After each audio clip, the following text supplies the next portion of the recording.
Okay, let's go.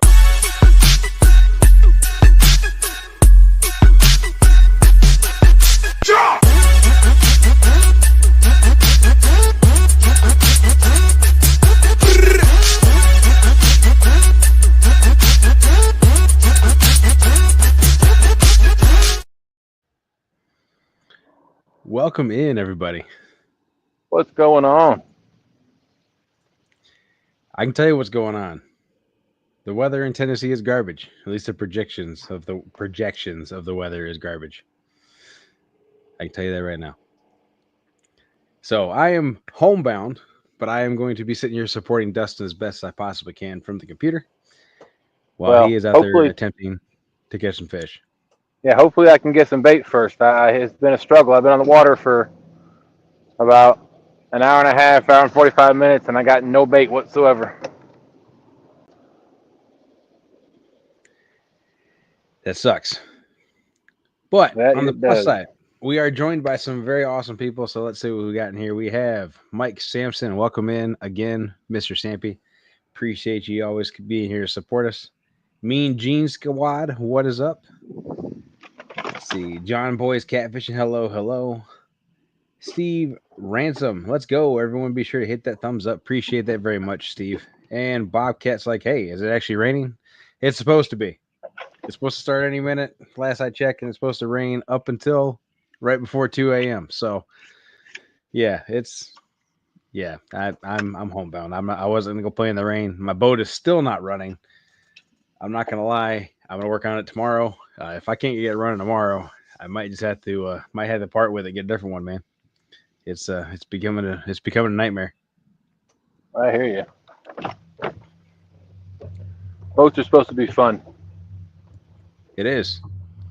It is supposed to be fun, for sure. And Bobcat, yes, you are right. The fish don't care. However, my cell phone, myself, those do care.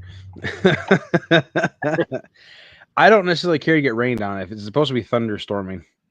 At least last I checked. Here, I'll just look it up right again right now. Hang on. I will let you know. Let's see. I'll turn my Currently lights on 10. here shortly as soon as I get my Compex light out. I'm just still trying to find some bait. All right, so it has changed slightly. It's getting pushed back. So originally it was supposed to start raining at 2 o'clock. It was supposed to thunderstorm at like 5 or 6. It is now going to be scattered thunderstorms starting at 11:15, turning into thunderstorms and scattered thunderstorms, and then just straight showers. And it's not going to end until about 2:30.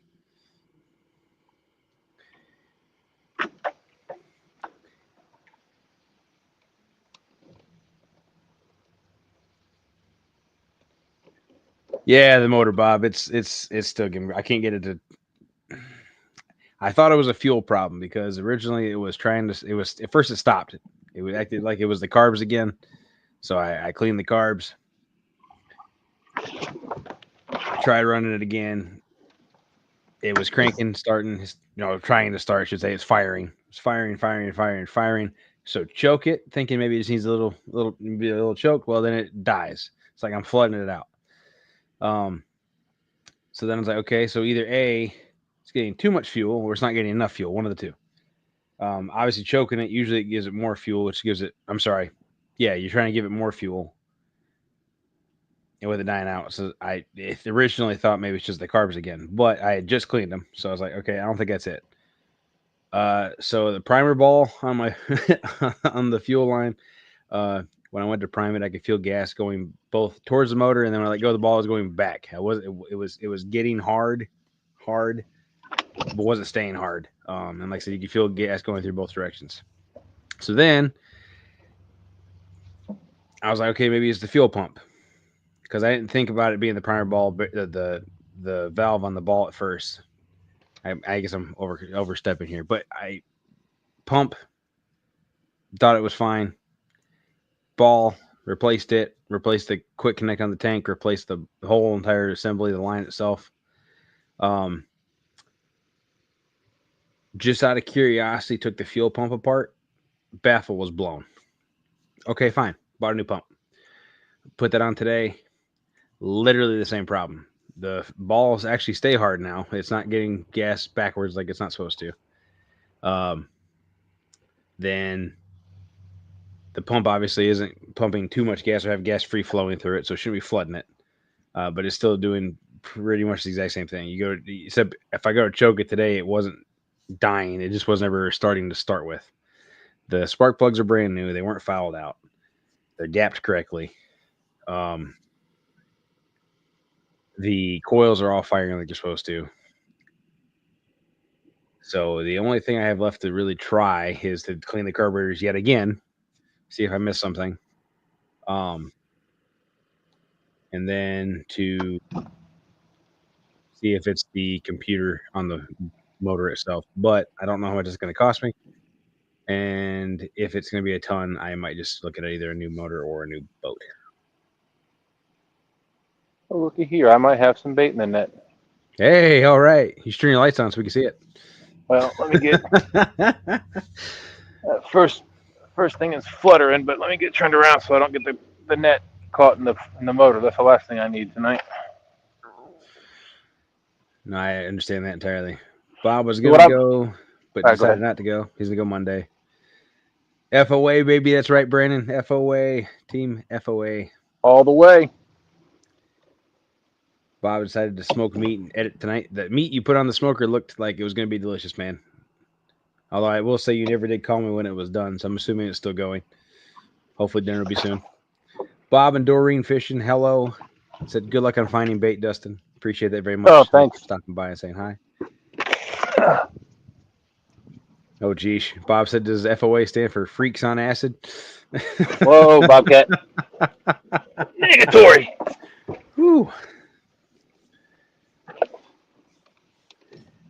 Oh. Float levels on the balls. I'm gonna check that tomorrow. We'll do best I can. I am not the best at carburetors. That's 100% a fact. It's very possible I am doing it wrong. So I'm definitely gonna mess with it. Could be the CGI. You have to know what the CGI stands for. I'm not familiar with that acronym.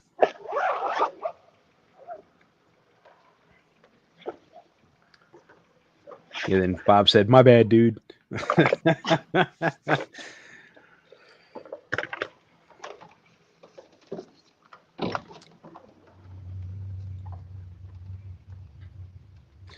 So for those of you who are tuning in, have never been here before, my name is Anthony, aka Yak from Yak's Fishing Adventures. This is my buddy Dustin from Team Snaggin Whiskers. I typically fish Tennessee River. He's on the James River in Virginia. Hopefully he can get on some fish today. The weather made it so I couldn't go safely, and we're gonna cheer Dustin on here and try to answer any question you guys have. If you guys do have any questions relating to catfishing in general, feel free to put in the thing. But we are talking about mostly blue catfish tonight. That is the target species for Dustin tonight, and yeah, we'll hopefully get a fish in the boat.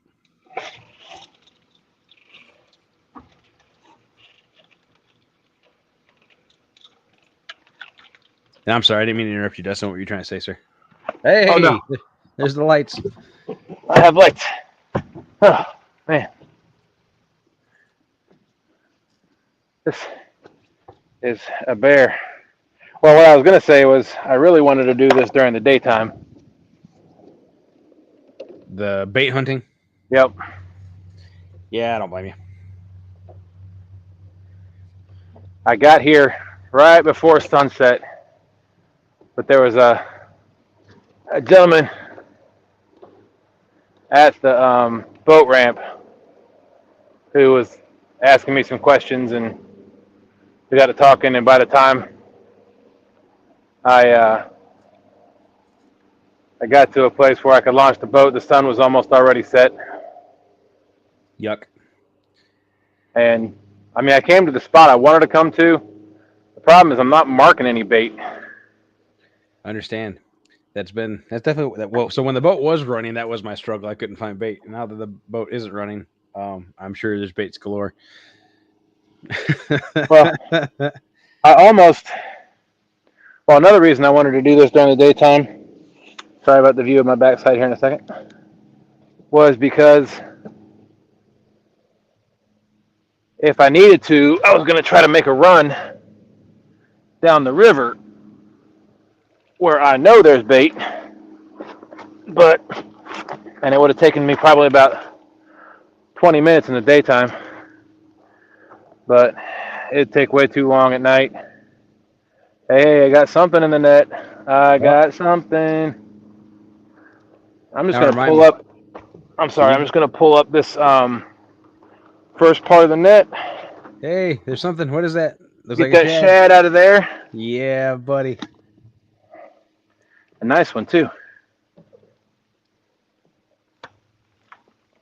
And then I'm going to drop the net back down. And maybe we'll get lucky and another one will swim in. That would be cool. Brandon said the bite was hot here on Tuesday, and it was dead by Friday. 17 fish Tuesday, 1 fish on Friday. Well, as much as the temperature dropped over the last 3 days, that doesn't really surprise me that they did something funky. I don't know whether or not they're just moved or whether or not they were truly just shut off. I don't know. But, I mean, the heat index was like 106, and like today, I was outside all day. I don't think I broke a sweat at all. It was nice. It was in I guess it was in 80s or high 70s or something. It was nice. I'm going to shut the light off for a second because I can't see anything. I'm going to try to back up so I can drop this net back down and maybe get another shad. See, now we're getting mixed reviews here. So Brandon said the bite was dead by Friday. Bob said it was an amazing bite on Friday. I'm sorry, an epic bite on Friday.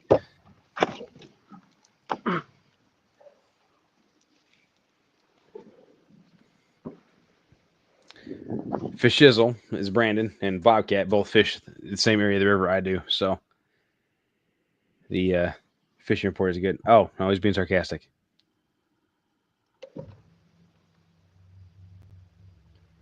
Sampy wants to fish on our show one night. So this particular show, we've been doing FOA members. However, I am more than happy to take you on my boat with me if you'd like to go sometime, if I ever get it running. All right. So we got one.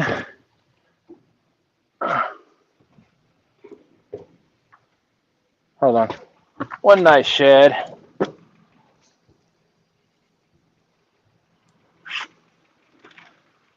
I feel like every night we go out, something goes haywire. Does for somebody at least.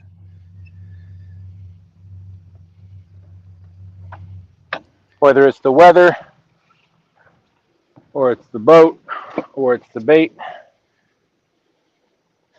There you go. That looks like a bait to me. That or certainly is a huge, maybe 3. Huge gizzard shad.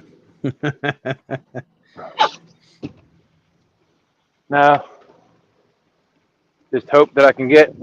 I'd like one more. I can make that work. I have two paddles in my boat. Okay, he doesn't have to worry about bringing a paddle. I got 2. It's all good.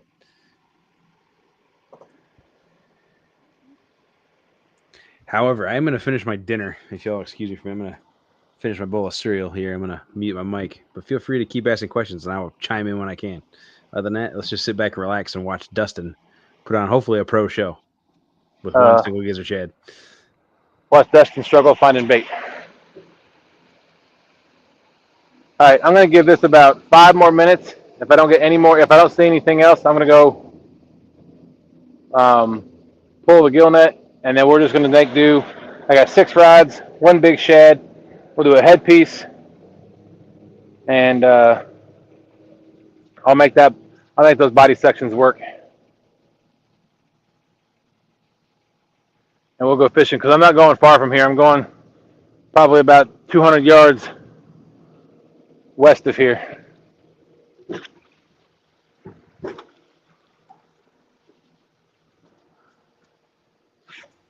So why'd you pick that spot? It's an outside bend, and I could say that about technically any bend in the James River down below the city because the tide goes both ways. So when the tide's going out, there's going to be an outside bend, and there's a nice 50-foot hole, and the water temperature here on the James River is still in the high 80s, and we discussed this last week about water temps being, the active water temps for the catfish being anywhere from 55 to 75. And so I think I want to, well, I know I want to fish deep, and there's a deep hole over there. I think the tide has come in already. It should be flipped, and it should be starting to go out. Which way is my boat going? Yep, I think the tide is starting to go out. So I'll be able to fish the hole the way I want to. And like I said, as we talked about last week, deeper water where it's cooler, more steady temperatures, and outside bend and current. Those are the three things that I'm looking for. I do remember talking about that. Now, when you say you want to fish the hole the way you want to, is it because of the way the cover is sitting in said hole, or what's the reason behind that? I mean, obviously, I know you were waiting for the outgoing tide to pick that particular spot, but why? What makes that spot able to be fished the way you want? Because the way this hole sits, when the tide's coming in, you're fishing up the ledge. Okay. When the tide's going out, you're fishing on the back. You can go to the back side of the ledge and fish down the ledge. Okay. Uncle Jeep, welcome in. What's up, Jeep? How you doing, man? Welcome to the Butts and Guts Show. I'll give it about 3 more minutes, and I'll go pull that net, whether we got anything in it or not, and I will then use what I have, and we will go fishing. Well, let's consult the. Let's get Dustin's opinion on this. I don't know. So Steve Ransom says this may sound like a crazy question, but do deep holes in the river get a thermocline? No. It's because of the current. Correct. I mean, I guess it could, but I think because of the constantly flowing water, it's always changing. So there's nowhere for the thermocline to settle. Yeah, and if I'm not mistaken, I know it has something to do. There's something to do with temperature, obviously, but I think it's more to do with oxygen levels. So the fact that the current's constantly circulating the oxygen is why you don't see it more so than the temperature. Right. Yeah. The water's always oxygenated, even if it's at slack tide. It just got done moving. It doesn't take long for this tide to flip, as I demonstrated a couple weeks ago. And when I talk about how I want to fish the hole, it was exactly what happened last week. I was set up because the tide was going in a specific direction. It was going out. And I was set up on the back side of that ledge, fishing down that ledge. And then at about 1:30, the tide I thought was going to be slack for about 30 minutes. It gave me about 5. Right. I do remember you having to deal with the boat turning around.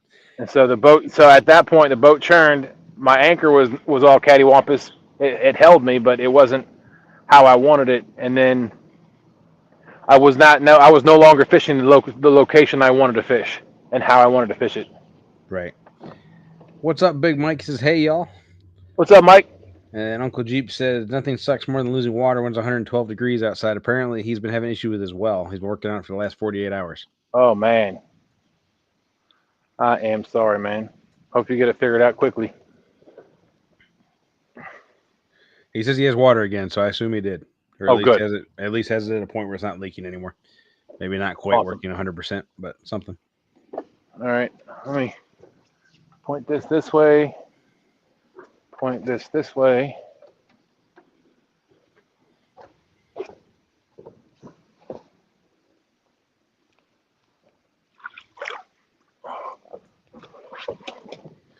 And I hope I don't run over my gill net.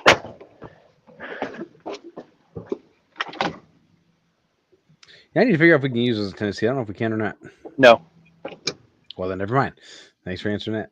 No problem. I'm not an expert on the Tennessee River, but I have talked to a bunch of people down there about that, and every one of them said the same thing. It's probably because of the paddlefish, I bet. Or I mean, I'm guessing. I don't really know. Big Mike said he's getting set up with rods right now. I guess he's out there on the bank. Nice. Talk about using a gill net. He uses gill net to catch shad up there on the James River, and I didn't know if we could use them in Tennessee or not. Not something I've looked into or looked at, but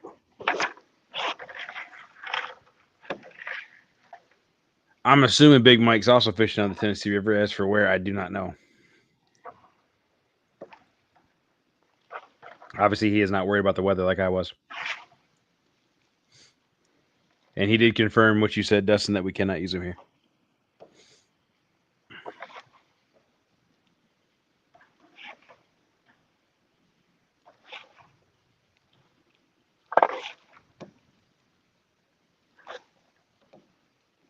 Not seeing anything as of yet.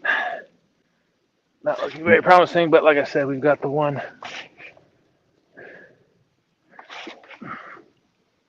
Which one did you look at, Mike? Because the one I'm looking at said it's supposed to rain from like 11 to 2. And had the radar showing green and red and orange all over us.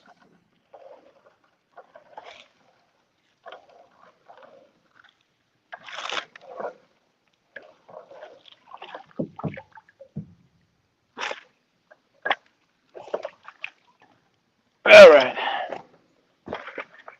Gill net is in. All right, here we go. It's new show title. One shad. Can he do it? The one shad challenge. There we go.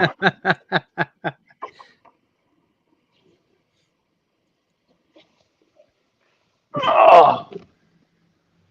I will tell you though, tonight is a beautiful night.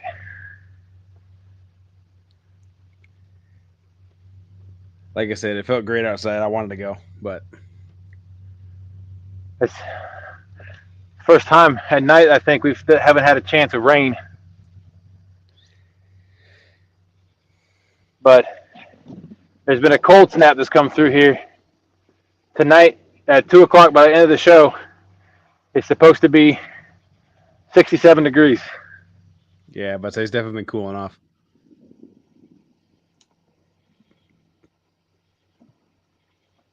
Knowing how Mother Nature works, probably this time next week it'll be 110 again. Likely.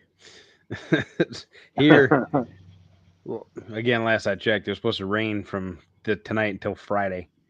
Wow. Like not nonstop, but on and off. Yeah, I saw the radar where there was a bunch of storms south of us, southwest of us moving east. There was a couple of cells northeast of us moving east out into the ocean, but there was nothing, thank goodness, coming our way as of yet. Is my volume okay? Yeah, your volume's great. Okay, good. I'm wearing my headset that Lisa gave me, the Shocks Bluetooth headset. Your voice is a little low, but I can still hear and make out what you're saying. So if I ask you to repeat yourself, that's why. You're good. Is your boat motor on right now? It is. It is not picking up at all on your microphone. Well, I will tell you that this is a Mercury 4-stroke, 90 horsepower, and it is quiet as a church mouse. Interesting. We could be on the water going 30 miles an hour on plane, and the only noise you'd have to talk over is the wind noise. Interesting. We could basically have a conversation going downriver. But maybe I need to upgrade to a 90 horsepower 4-stroke. At least then it might start. Yeah, I'll tell you, the only issues I've had with this motor is my own doing. I got you. And I had a problem with where the the motor would start, but then and I could put it in gear, but as soon as I tried to up the throttle, the whole motor started shaking. I thought it was going to tear off the transom. Wow. Ended up after I changed distributor, or I changed spark plug coils, I changed spark plugs, I changed anything I could think of, and it turned out to be just bad fuel. There was water in the fuel. Okay. Big Mike says, "Hey y'all again." He went from having a wrench to not having a wrench. So I'm guessing he changed channels. But welcome back, sir.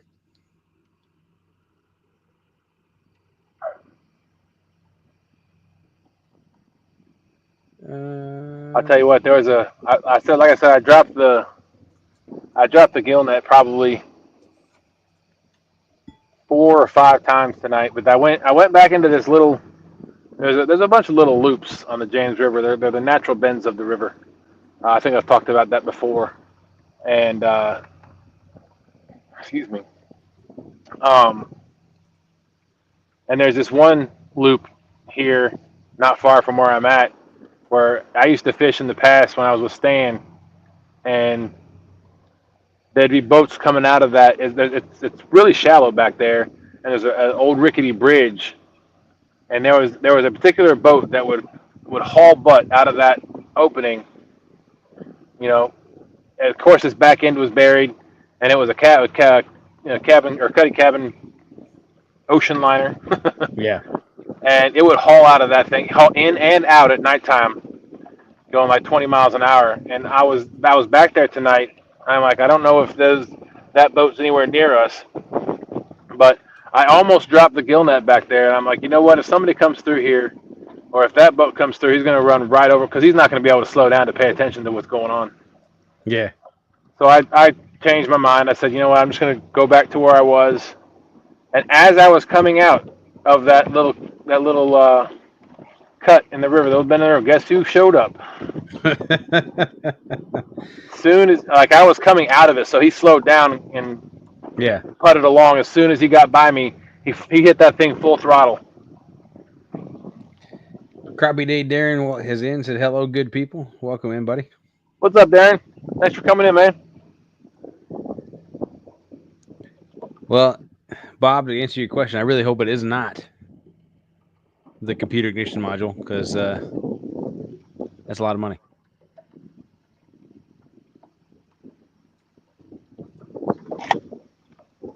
Way more than I want to pay. So the good thing for me is right now the tide is flipped and it's going out. Nice. The breeze that is blowing downriver. Okay. The water temperature is getting a little cooler. Right now it's 88.2, 88.3 again. You're hoping for 85? I think you said, right? Yeah. But I'm pretty sure down below it's down, at the deeper depths, 30, 40 feet, it's probably a couple degrees cooler. Sure. I'm surprised though, because the temperature's been in the 70s the last couple of days, and the water temperature when I got here was still 90. Jeez. Mullet Man number 7 says Dustin and Anthony. What's up, Mullet Man? I almost caught some mullet today, except for I didn't throw my cast net just because it's too heavy right now. Your cast net's heavier now than it normally is?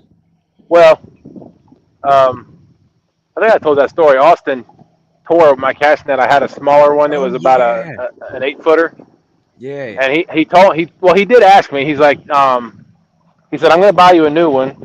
What size do you want? I said, well, I'd like the heavier ones because Stan 3 had a nice heavy one that I was able to throw really nice, and it sunk faster. Right. So he bought me a 10-footer. I think it's a pound per inch or something like that. Mm-hmm. But that sucker is heavy and it's long, and I'm still trying to learn how to throw that big net off of my boat, because that's always a trick. Is I get things that get snagged easily, and I'm still trying to learn how to throw that thing. Plus, trying to coil it up and get it unsnagged and straightened up, and it's a bear. But I'll figure it out one of these days. All right, I'm about where I want to be. It'll go in from 24 feet, 26, 27. Wait, you're going the wrong direction. What are you doing? Go right now.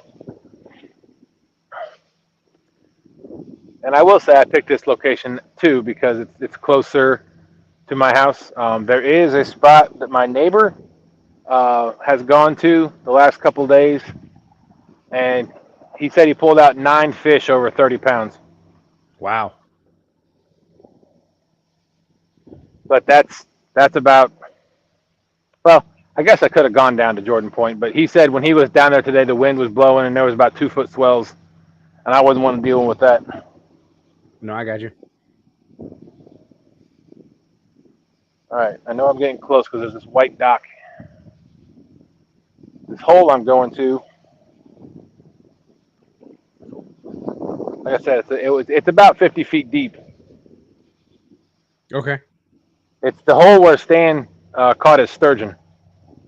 Ah, yes. I talked to a gentleman at the boat dock today, and he said that he has seen a couple. He said, I've seen some things jump out of the water. I didn't know what they were. I said, well, if they're clearing the water like that, they're sturgeon, if they're that big. Yeah, I know when There we Shane go. looked in that one a few months ago, it cleared the water a couple times. It's pretty cool how much they clear the water for as big as they are. Oh, I've seen 6.5 footers clear the water. Yeah, it's pretty nuts.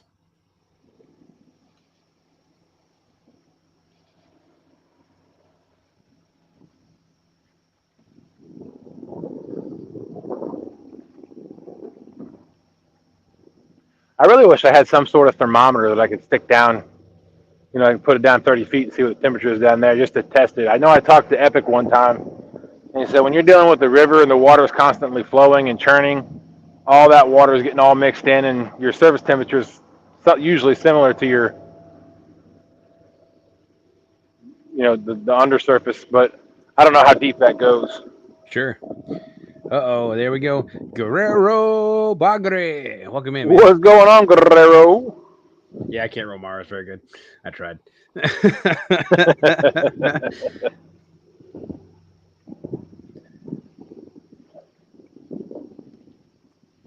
There's that. Right now we're at 30 feet, 35.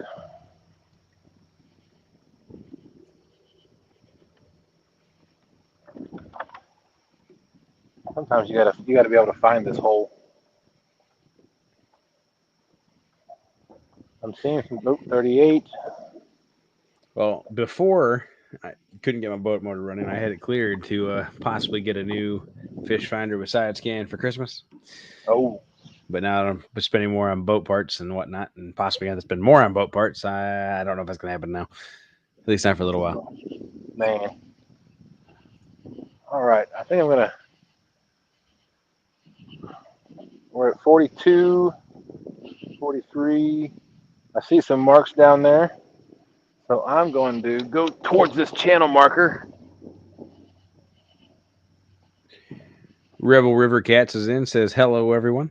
Ooh, that's a nice one. Hey, Doug.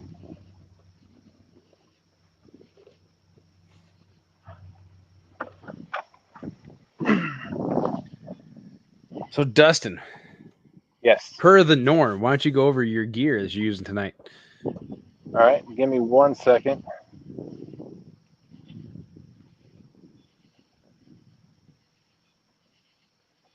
I just changed the depth of my sonar sensitivity to 80 feet because I'm in 51 feet of water right now. Nice. I had it set at 35 or 40. Well, there's a lot of activity down there.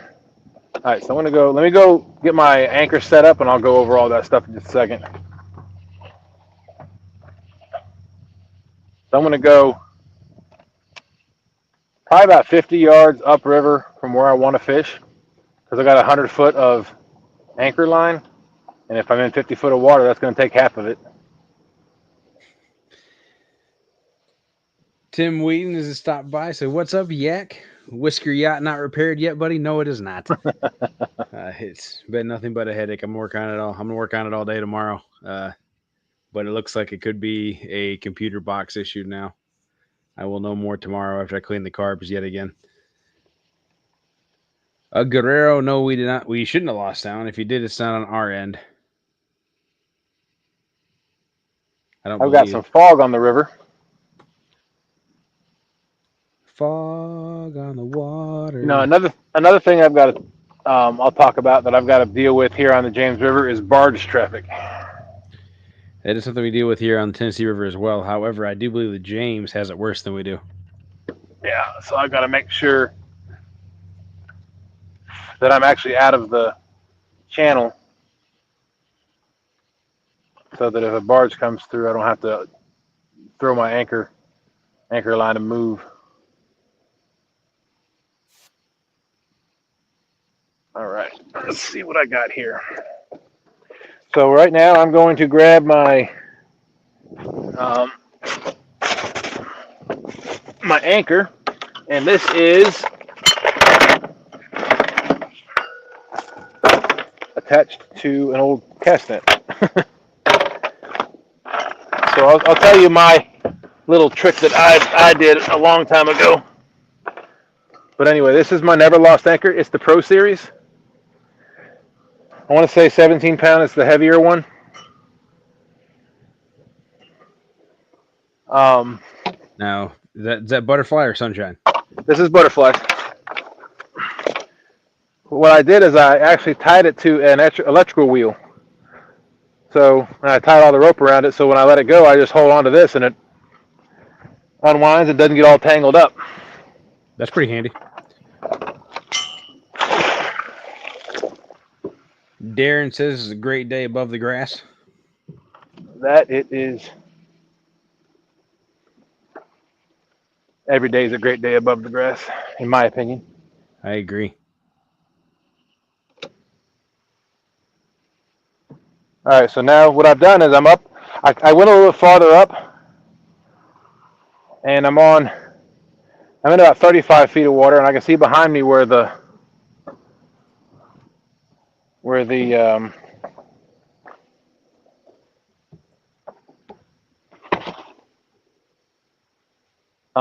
I can't talk, where the ledge is.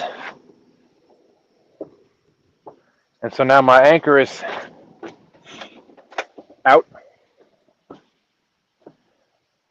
And I'm going to be casting back into that 50 foot of water. There you go. Well, I'm glad you got that figured out, Mr. Bagre. All right. Also, today, tonight, this morning, tomorrow morning, in the morning, whatever, I will be using a Monster Rod Holders Hydro Web HD80. Thank you to Jeff Beal and Ed Evans for donating that to us. Now, remind me, the 80 is the smaller of the three, or the middle one?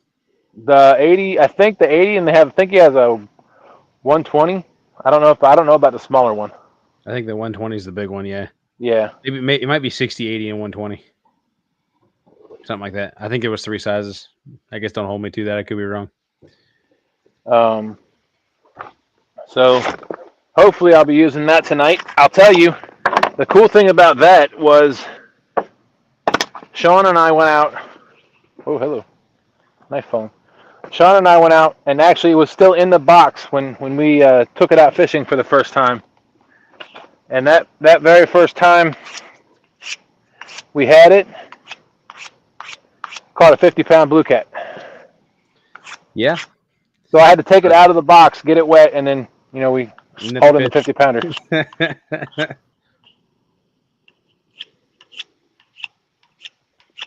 Sorry, I'm sharpening my bait knife. I don't blame you. Darren said he thinks it's 40, 80, and 120. That probably is correct. Okay. I say that since those are actually like incrementally spaced. Like I said, I didn't buy this. It was purchased for us by Ed Evans and Jeff Beal after they came down and fished with us for a couple days. Now, is this the same trip as the Buzzard boat launch? It certainly is. Oh, geez. I think no, that was the second trip. Oh, okay. Still, that was the second trip. That would be absolutely a nightmare at best, or at worst. I don't even know. All right, so one problem I'm seeing is looks like I thought the tide had gone out, but I'm not. My boat's starting to churn back upriver, so I may end up throwing out Sunshine. And just so everybody's aware of why I call them that, those anchors were donated by Butterflies and Sunshine. I actually bought them. I actually had a show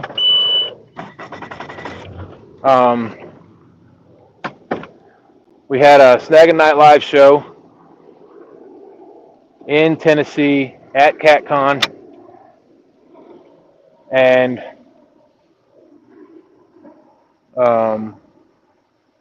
somebody asked me what I wanted from CatCon, and I specifically said there's a few things I came down here for. One of them being to meet everybody that I'd got to see on YouTube, and then the other was to get me some never lost anchors. I said I wasn't sure how much they cost, but I wasn't sure if I was going to be able to get one or two.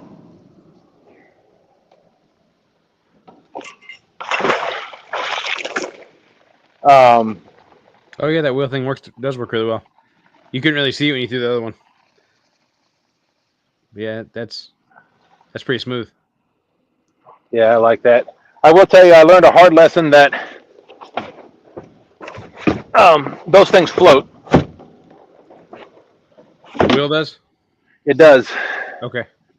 I was doing a live one day, and the wind was blowing. Okay. And I was struggling trying to keep. Oh, come on.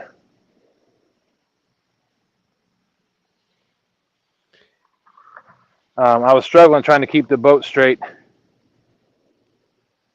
And I threw the anchor out, and the wind was blowing the boat upriver. And I was holding onto this anchor, and I was holding the plastic and for butterflies, and it actually cut into my hand. Oh wow. So at that point, I threw it. I'm like, you know what? Whatever. Yeah. And because I didn't want to lose my anchor. Right. And then by the time I got back to my anchor, or I got the boat turned on and turned around, went back to my anchor, the reel was still floating. So, and I was able to pull my anchor up. That makes it a little bit easier. Good to know for future potential problems. I will say you having that system is pretty nice. If you did have somebody come through really bad and you had a really bad emergency situation come up, you could very quickly get rid of it. Yes.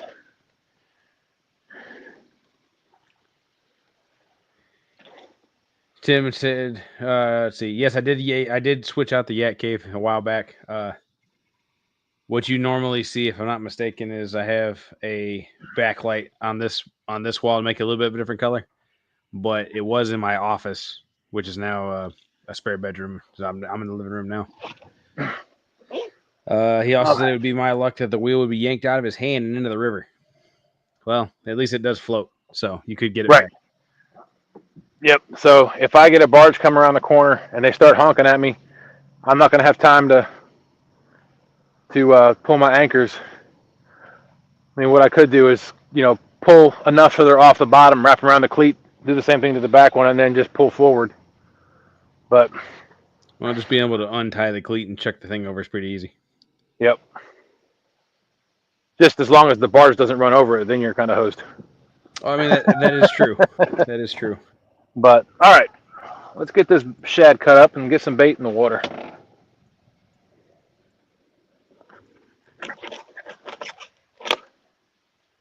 All right, headpiece.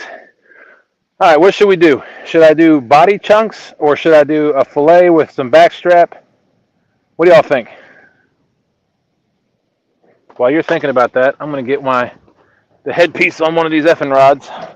But I definitely would do a headpiece.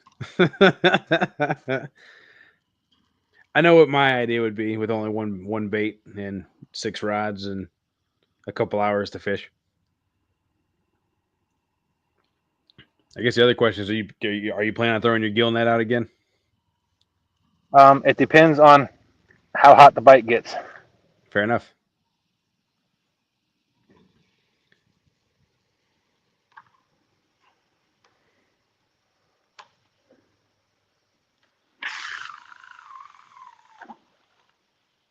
Kablunk. One of my favorite sounds in the whole world. Still hasn't hit bottom. You said it was a 50-foot hole. Not yet. Not yet. There it goes. But yeah, no, if I was able to get my boat running, the plan was to bump until it started raining. Then I was going to go park in one of the holes of the dam to get out of the rain. But I was unable to do so. Of course, I still don't hear the rain, so maybe the weather people were wrong again. Mike said it wasn't by us yet. It wasn't when I looked earlier, but it also wasn't 11 o'clock yet. Anybody said what I should do? Should I No, nobody has commented on the strategy for tonight. So I guess it's up to you. All right, y'all, come on. What should I do? Should I cut these? Cut a fillet? Cut it into strips? Cut the back strap? He's got one shad, guys. One shad. What he is asking, does he just cut it up in chunks and just throw it out? Does he fillet it and cut it into strips so he gets more baits out of it? Does he do a little bit of both? Looking for the people's choice. I'm going to go ahead and cut the tail off because I don't use the tail. I do not either. But I don't throw it out to the end of the river yet until I'm done. I usually just throw it back in the bucket, and then once I'm done, I dump all the tails overboard. Maybe that's my problem. I'm always chumming the water with the tails.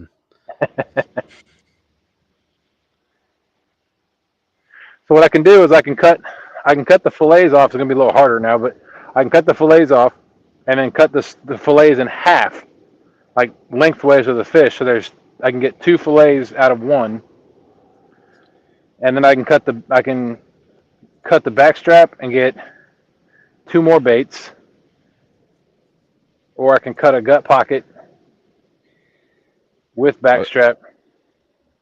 You could do that. What I was going to say is you could also cut it at the gut pocket all the way straight back. You could still get your chunks with the spinal fluid and whatnot, but then you could take your gut pocket piece and make that 2 strips. Yep. And that was big enough. You probably could get 4 baits out of the strips and still get 2 or 3 chunks out of the back. They'd be a little bit smaller, but that'd probably be the way I did it. So you got one shad. You got to do what you got to do. Yes, sir. I'm just lucky it's a bigger one. That is fair. No comments yet? No comments, man. They're quiet tonight.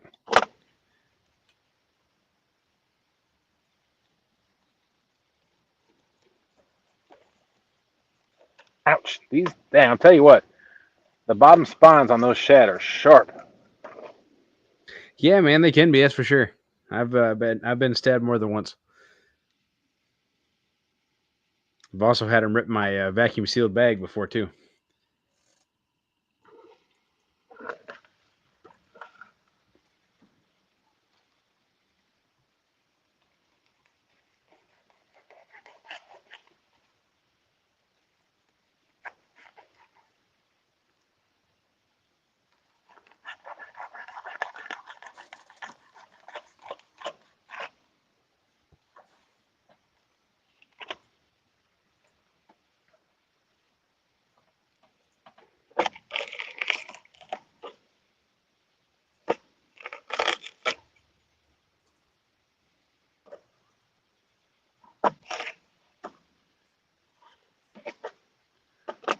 All right, so I've got headpiece. That's 1, 2, 3, 4, 5, 6. All right, so here's what I've done. Turn this light around so y'all can see me. Maybe it's better if I don't turn that light around.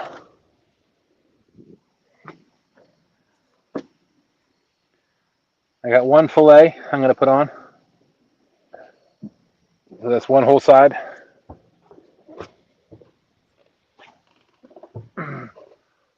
Put that on the other effing rod.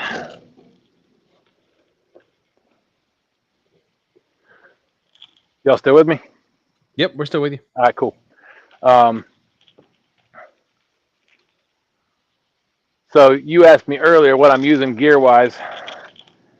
I've got 2 of the 7'6" FOA effing rods.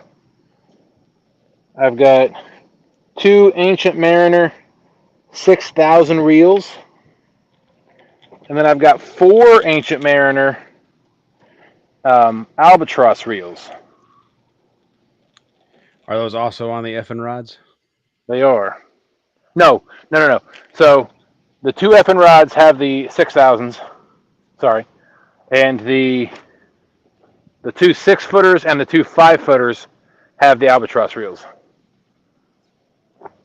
Are the 6 foots and the 5 foots the double Y rods? Yes. Hey, when you get a moment, since you're the one actually fishing, you should put yourself on full screen. All right. You can inlay me or whatever, but there's no point in everybody just looking at my wall. At least hopefully that won't be the sole source of entertainment tonight. And it just hit bottom. All right, Tim Wheaton asks, "What's the weirdest bait you've ever used?" Well, I've used a lot of stuff. I've tried soap. I've tried Spam. Grape Kool-Aid hot dogs. Grape garlic Kool-Aid hot dogs, actually.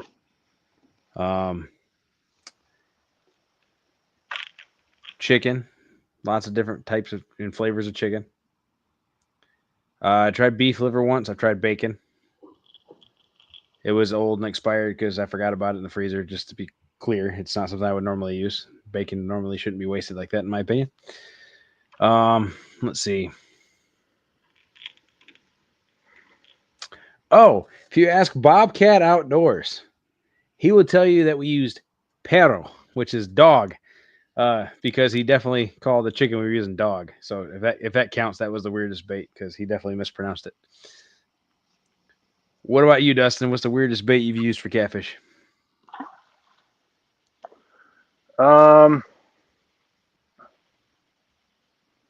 Catfish. Fair enough. Yeah, we caught a small blue one time, and we struggled getting bait, and we caught the small blue, so we decided just to cut it up, and we actually caught a fish off of it. Nice. Still in you is still in your walk up. He says, "What up, yaks and friends?" What's going on? He said, "Everyone, please enjoy your day today, and always don't let nothing or no one steal your joy, ladies and men." Absolutely. Rebel River said he's used feeder rats for bait before.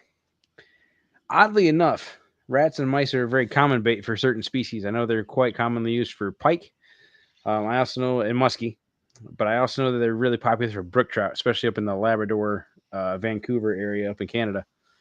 That's why you see a lot of flies. Fishermen have a mouse pattern fly on them when they're fishing for brook trout up there.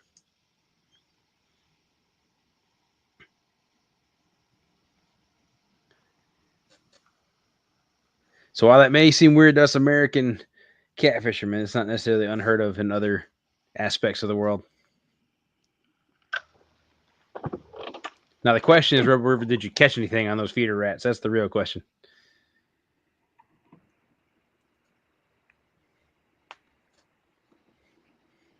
He said it worked out good, so I'm assuming he did.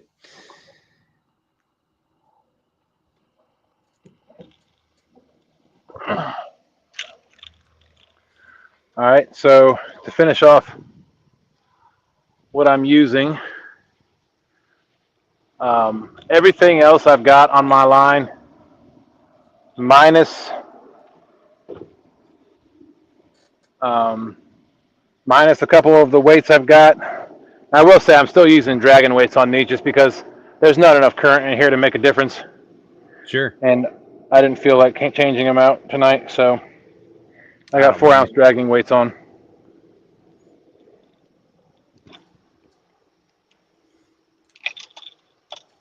But pretty much everything I have on here is FOA.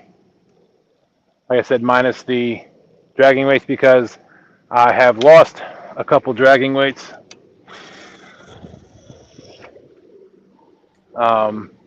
Dragging, of course. Getting hung up, broke off. Right. So I've got some older weights on here, dragging weights that I've had.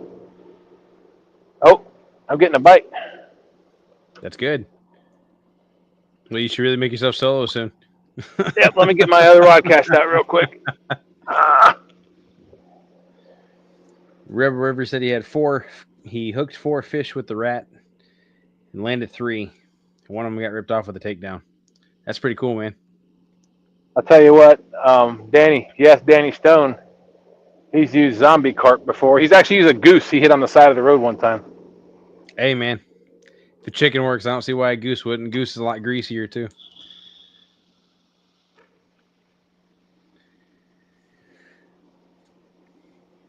If you guys are interested in trying any of the stuff that Dustin's talking about, you can go to FOAcustomsandgear.com and use TSW10 or Yak10 to get 10% off your order. Anything that is used between now and the end of this show will be hosted up until October when we end this series for the year.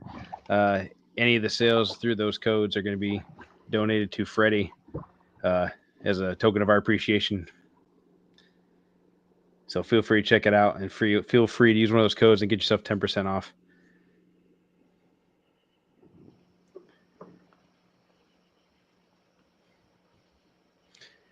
Dustin is more of a bait caster guy, as you can tell, as Ancient Mariner reels. Yes. Mrs. Yak and I, we prefer the spinning rods personally. I've always been a bigger fan of open face spinning reels, always have been. But for her, in combination with the BBS rods, the spinning rods that they have, they load up really well. Works out great for her with her being shorter. She's had a hard time finding a rod she can cast well with. And that is right up her alley, and it works good. The bend's good, sensitivity's good.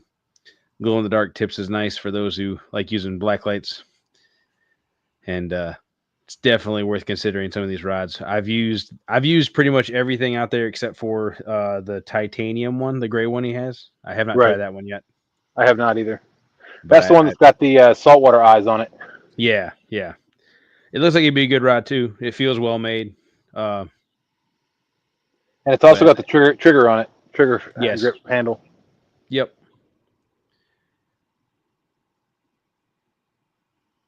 Is rod number 4 the one that you thought was getting a bite? Well, my boat's spinning right now, unfortunately, because of the boat. Another boat just passed, so I think it's going back to where it was. But it was nope.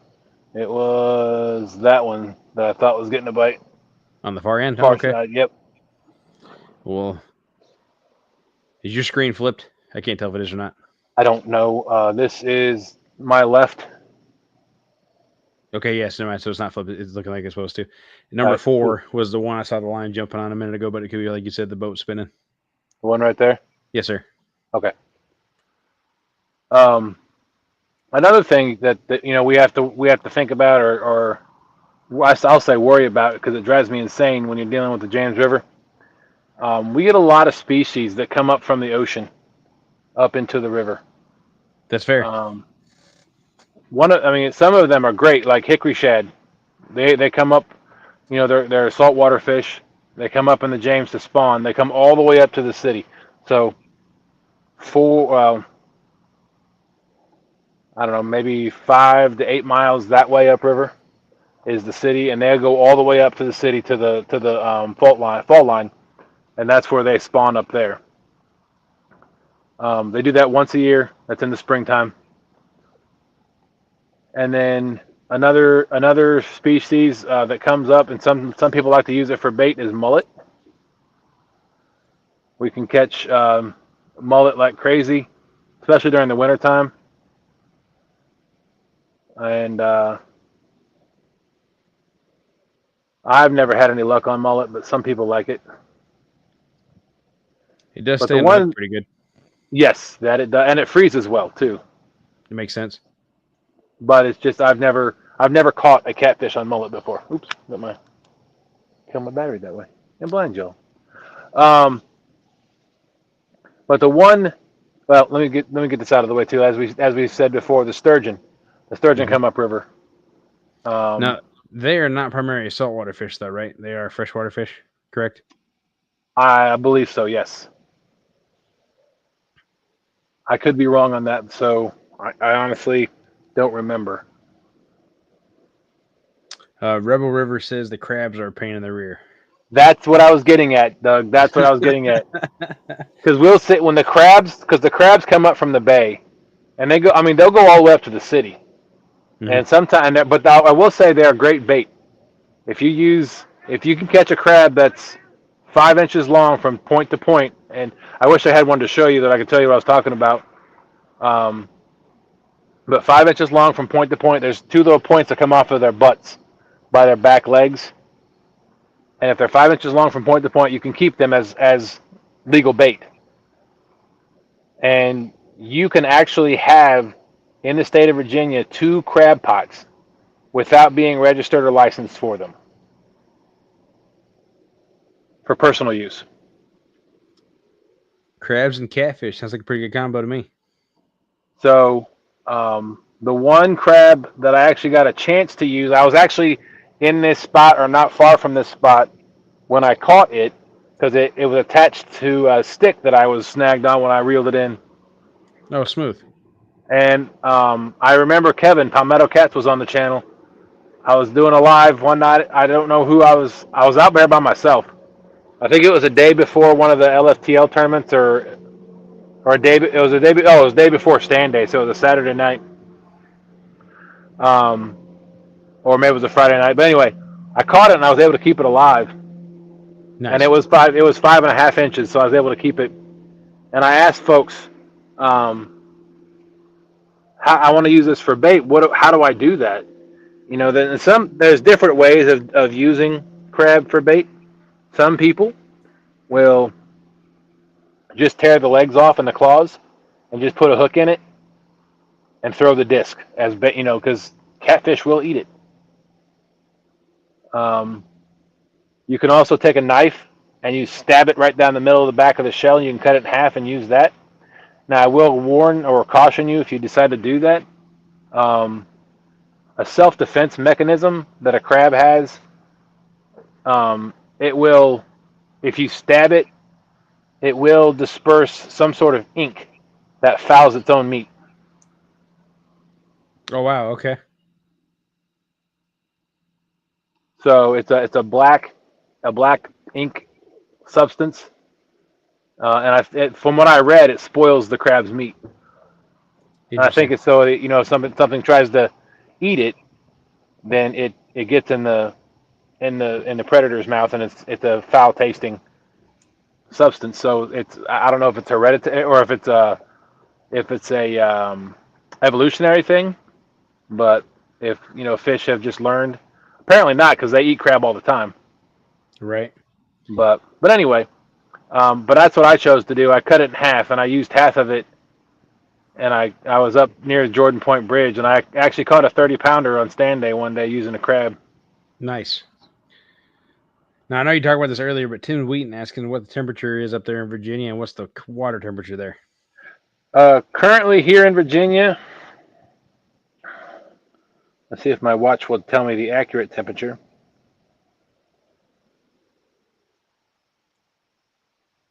It's probably in the 70s.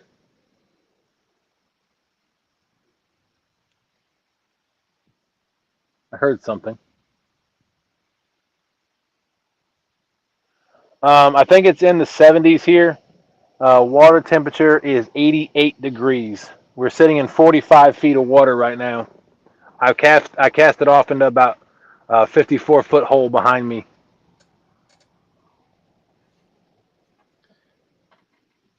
And hopefully that will result in a fish very soon. I hope so. I will say you getting the taps early on was kind of encouraging for sure. Yeah. More so than last week. The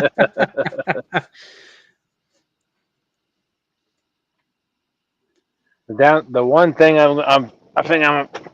won't say worried about, but I think is going to cause me a bit of a hassle is the tide. So if the tide starts going out, which it looks like it might be doing, I may have to reel in and recast. I thought you wanted it to go out. I do, but again, I'll have to reel in and recast regardless. I got you. But we may be okay for a while because, like I said, I got my other anchor out, so it may keep me still. I got you. I have thrown both butterflies and sunshine overboard.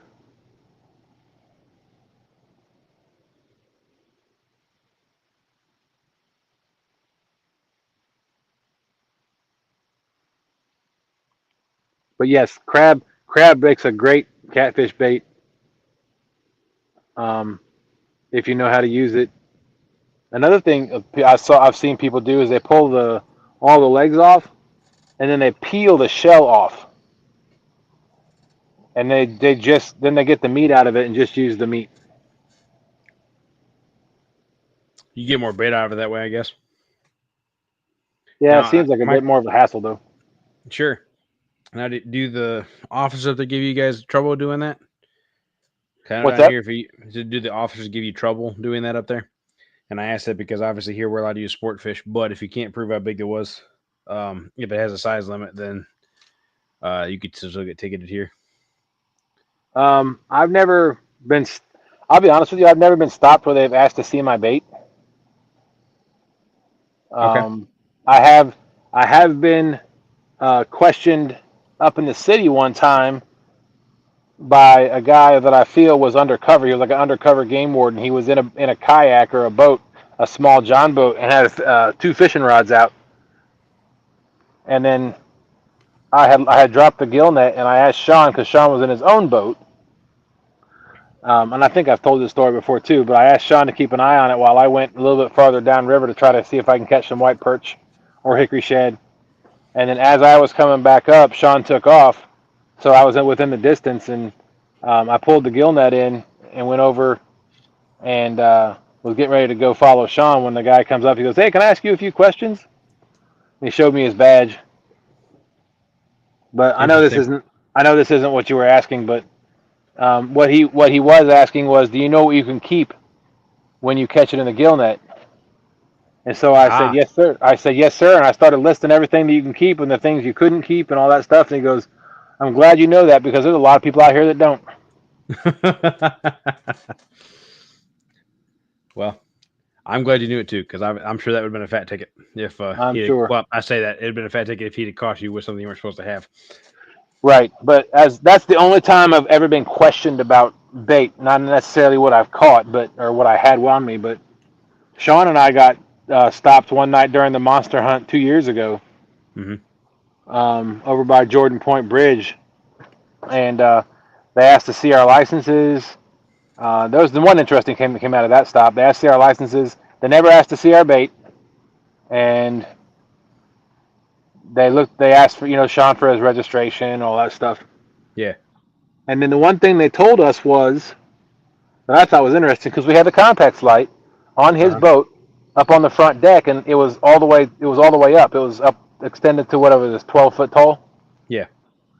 And they told us that we had to lower that Compax light because our stern light, our anchor light, had to be the tallest light on the boat. Now that is the law here in Tennessee as well. And I didn't know that at the time. Yeah, that is that same law is here in Tennessee for your stern for your it's for your 360 light. I think is what they actually call it, not your stern Correct. light, but mostly we have it on the stern. But that applies for any kind of boat, kayak, sailboat, all that stuff. Greg Burgess said, "Hello, Dustin. Good to see you guys. Been watching Josh and guys. I want to watch all you guys and share the wealth. What have I missed? So What's up, far, Josh? nothing. Dustin has caught one shad. He has cut it up into several different types of bait pieces, including body strip sections. I think he said he had a back strap steak out there. He has a headpiece out. Basically every part of the shad but the tail. And he's currently fishing a 54-foot hole. He's had one tap on the far right-hand rod if you're looking at the screen. And we shall see if it results in anything. Yeah, we're getting some good stories about Dustin almost getting in trouble with the law. Flirting with the edge of chaos. This goes to show if you know what you're doing and you know how to, you know the you know the rules and you follow the rules, then most of the time you won't get in trouble. Right.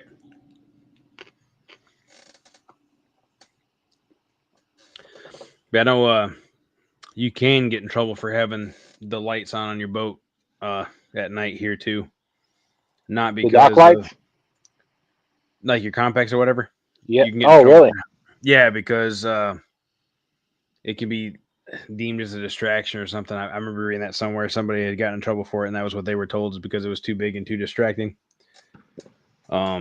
So yeah, if you have other boats coming by that could possibly be blinded by that light, you're supposed to move it or adjust it until they pass by or something. Right. I Which think I mean that makes sense. I mean, it's we've just a discussed quick this thing at that before point. about your night vision. Mm-hmm. I had a friend of mine who is the current sheriff in the county I live in. I've known him for a long time, and he also retired from the Coast Guard. And I remember him making a comment on Facebook one time about how annoyed he gets when he sees people driving around at nighttime with their dock lights on. And then he explained the whole night vision thing, how it takes a minute or two for your eyes to adjust back to being without light. Yep. So it's dangerous to have people driving around with bright lights shining in other boaters' faces. Yeah, but Mike said just like here, a lot of people keep everything they get in a cast net. Yes, they do. I have seen it many times. Oh, absolutely. I know.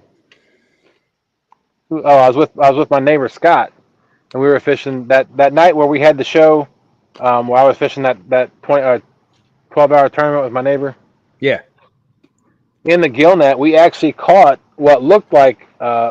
Again, I don't know much about crappie. I know the first one I ever caught, which was only one in my lifetime, was huge, and I had no idea what it was. I had to send a picture to my dad to ask what it was.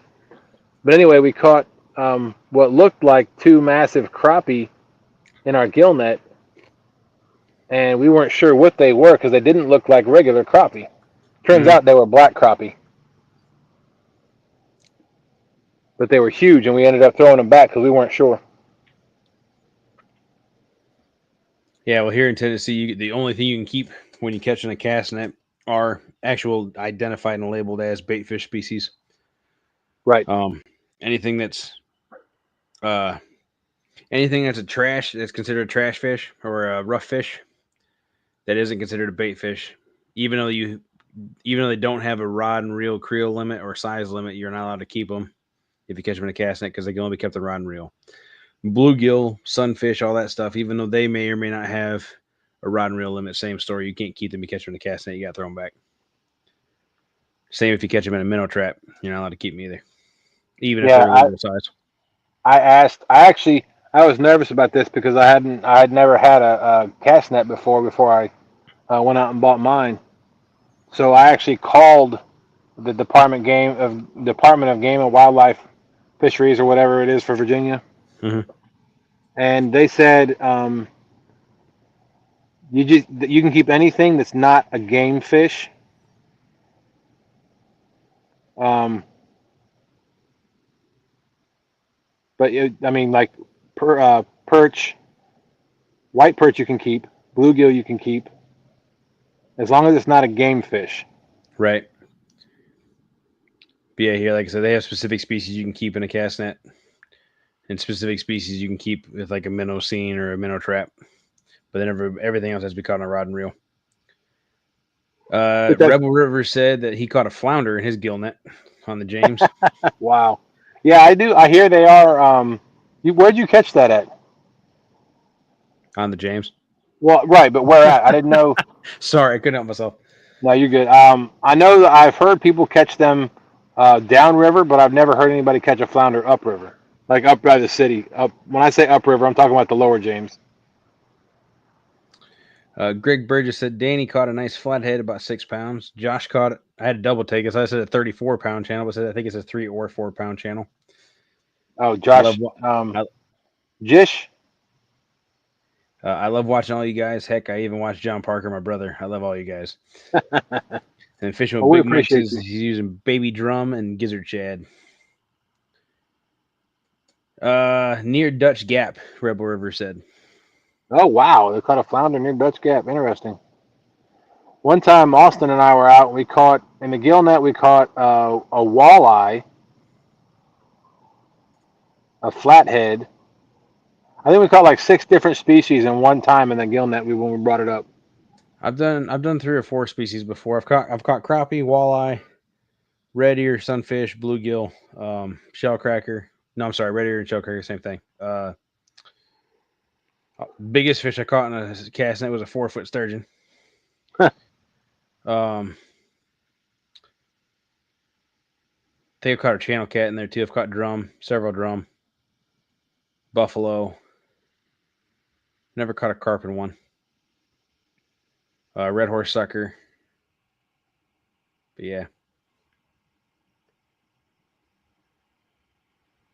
Fishing with Big Mike. If I'm not mistaken, that only applies. The 4-inch thing only applies if you're selling the bluegill, and you can only sell them if they're caught out of a private pond. I saw the 4-inch thing, but I'm 90% sure that's only if you're selling them. You're allowed to use bluegill of any size if you catch on rod and reel, is my understanding. Mike said I made a no English speaking fella put a 5-gallon bucket full of crappie back in the water. I dumped it in myself. Wow. Luckily, you didn't get shanked or shot. I know some of those guys get pretty touchy.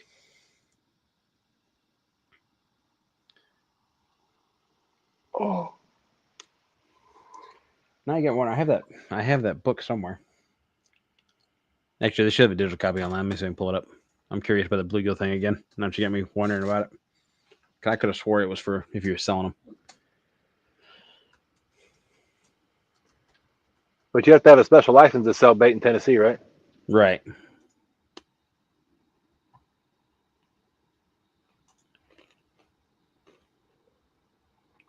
Man, it is a beautiful night out here. Let's see. Oh, we're allowed to use slap baskets here. What is that?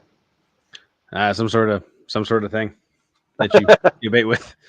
Okay. Says persons eligible to fish with a slap basket may fish with one slap basket, provided the slap basket is marked with a metal tag obtainable from the TWA for an annual fee of $10.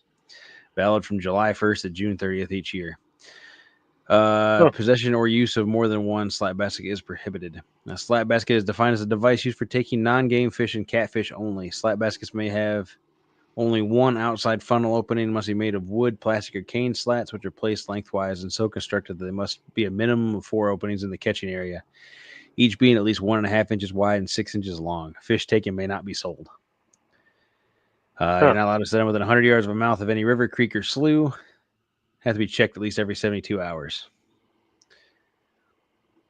And then, of course, here we got grappling, gigging, grab hook, snagging, archery, crossbow, and spear gun. It's a year-round season in all waters except for a couple oddballs. I'm not going to read all this. Let's see. Bait restrictions, bait regulations. Here we go. Page can't. Oh, hang on. Regulations. If you see my rod's jumping, it's because my a big cabin cruiser just came by. Yep, they're all bouncing. Oh, my light turned. Oh! Greg said, Dustin, I love those nights where the water is a mirror. Yes, it is a beautiful, like I said, beautiful evening. So glad I was able to make it out tonight. All right, here we go. Class A bait fish. The following species may be harvested by licensed sports anglers for use as bait. They may be imported in Tennessee or exported from Tennessee as live or dead bait by licensed bait dealers and licensed sports anglers. And they can be harvested and sold in Tennessee by licensed bait dealers. There is no position limit for gizzard shad, threadfin shad, fathead minnow, golden shiner, or goldfish. Skipjack herring, creel limit of 100 per day, but you can keep 200 at a time.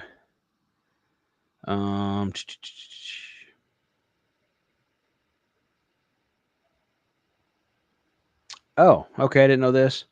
Skipjack herring, gizzard shad, and threadfin shad may not be transported away from the water alive from the Mississippi River in Barkley, Kentucky, and Pickwick reservoirs in any tributaries or oxbows of these waters.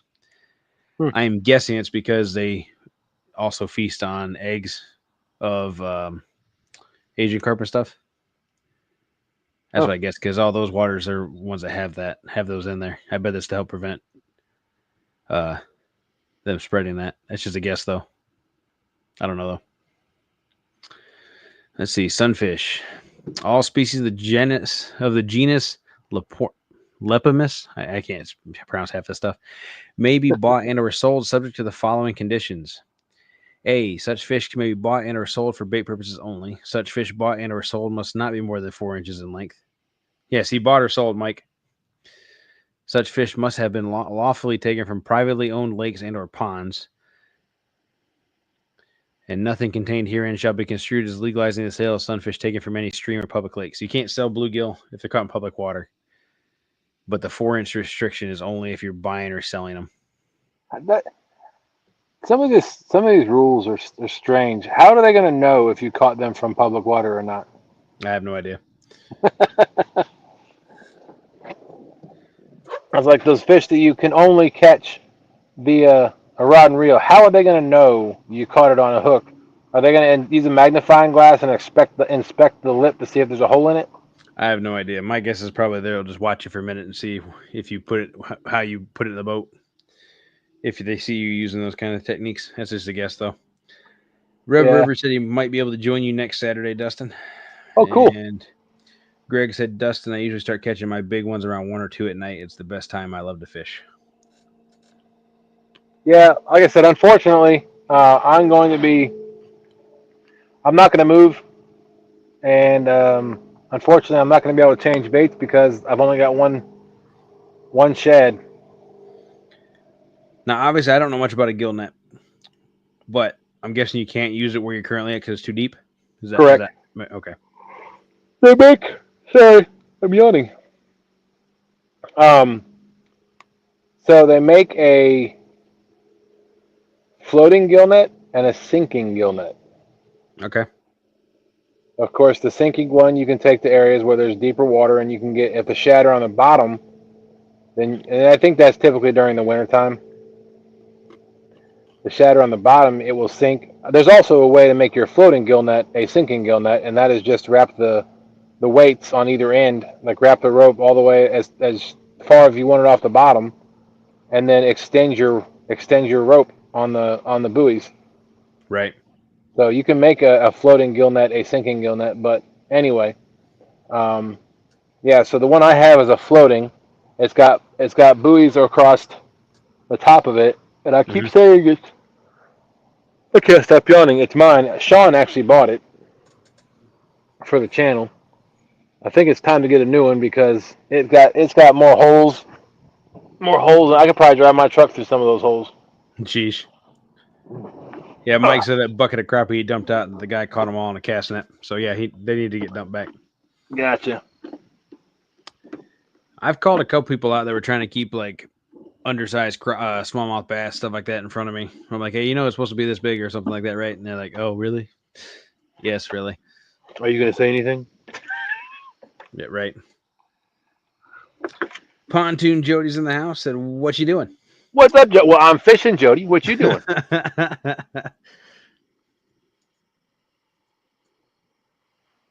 I am doing a one bait challenge tonight. Yeah, right. No kidding. See if I can catch any fish on one shad that is cut up into many different bait types. So let me see if I can remember here. So effing rod has the headpiece. Other effing rod over here, there it is, has a fillet from one side. That's all I remember as far as which is what and what. I got 2 back strap chunks, I think, on the left side. I've got the gut pocket still attached to some of the outer skin I think it's on that middle rod, and I got another back strap piece on the outside 5-foot rod. Mac is in the house. Said, what's up, everybody? Been watching on the big screen. What's up, Mac? Thanks for coming in, buddy. I thought about you. I don't know if anybody's seen those silly TikToks with Bigfoot or Sasquatch. Oh, yeah, they're hilarious. Yeah, there's one that I just saw today that he said, I'm out here on the Potomac. So that's where Mac fishes. I don't remember what the rest of it was. The fact that he was doing a TikTok or doing a little funny Sasquatch video talking about the Potomac, I thought was pretty funny.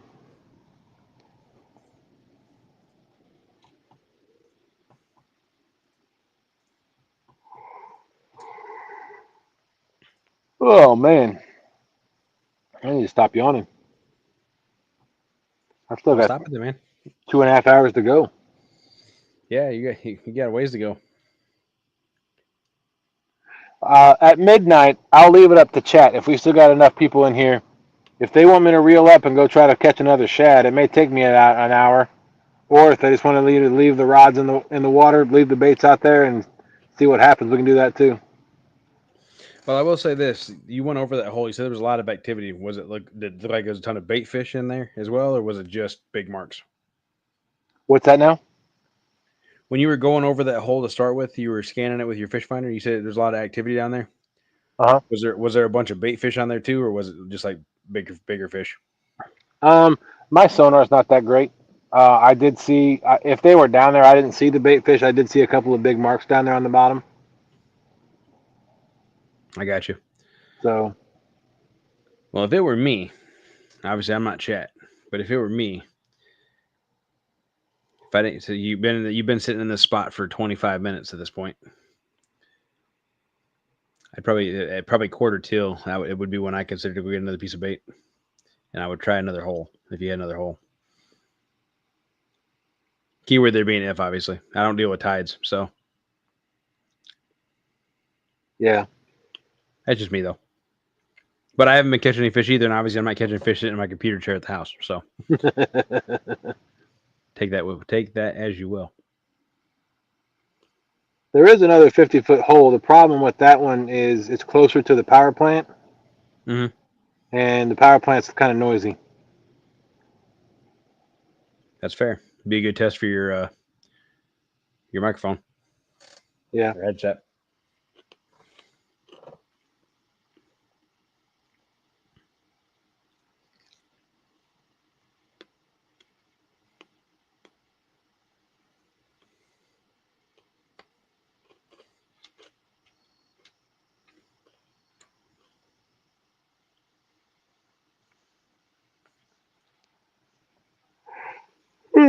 I told a gentleman at the dock, at the boat ramp, that if I caught enough bait, I'd share with him. Of course, I haven't seen him. He came up to me after I pulled the gill net the first time and went across the river to try to see if I can see anything in another place that we usually see him, and I didn't see anything. So I told him I was going to go a little bit farther downriver and drop the gill net again, and he went on downriver. I haven't seen him since, but of course I don't have enough bait for him.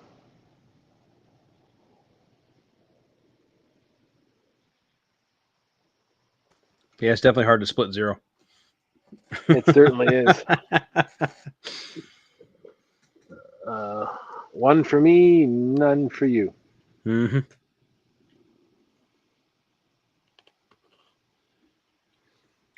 Ed Jenkins is in the house. Said evening, folks. What's up, Ed? How you doing, man? Everything. I hope everything got moved, and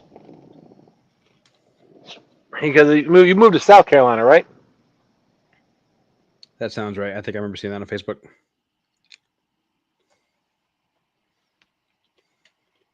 Hope you got everything moved, everything's taken care of and squared away.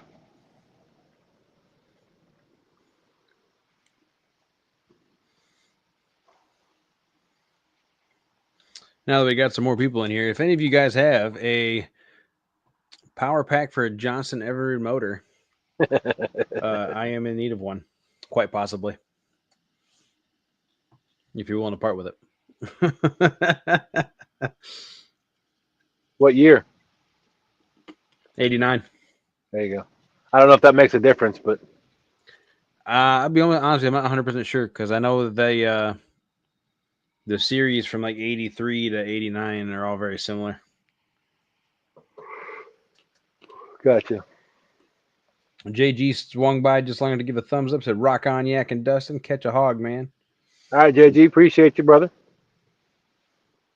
Ed said, yes, sir. Chapin, South Carolina, closing the house in Tennessee on Thursday. Nice.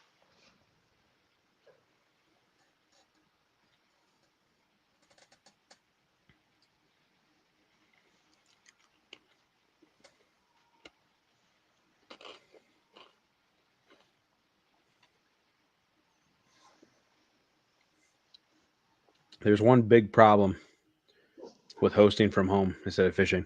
What's that? Thanks to having a 4-year-old, I have unlimited snacks here.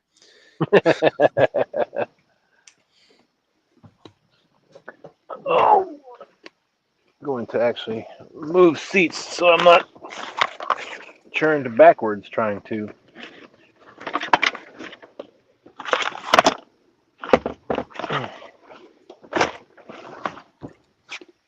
Watch my rods. I can actually face the rods straight on. There you go. That's what I do love about this boat. Good gracious, I can't stop yawning. I do love that there's a lot of space. There's a lot of seats on this boat. It's actually designed to hold 9 people comfortably.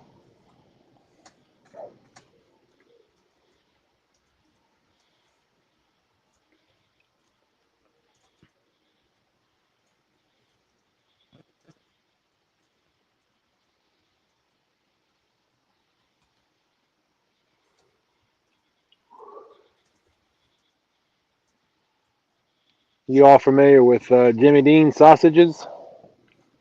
Yeah, can't have any more. So probably about 5 minutes upriver from here, on the right hand side or the north side of the bank is one of Jimmy Dean's homes, and it's got a very well manicured yard and a big Jimmy Dean logo in rocks on that river facing slope on his yard. Okay.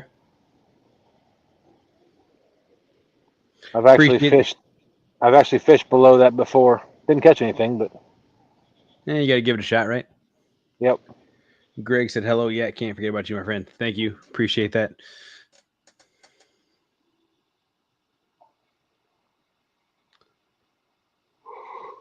Oh, man, son of a gun.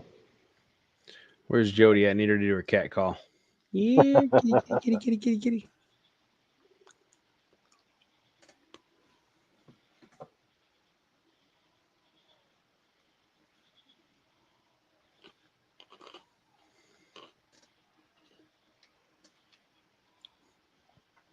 Jenkins says, "Can you pull up and grab a chicken biscuit?"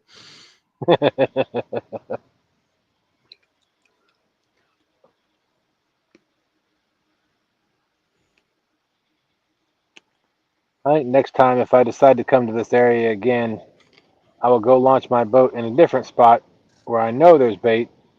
Get bait. I should have took the bait from my neighbor. He offered it for me today, but I usually like getting fresh bait on the boat. Right. Oh, there But she is. anyway, Joey said, "Here, kitty, kitty, purr, purr, mew, mew, there we mew." go. Wait for a monster takedown now. Right.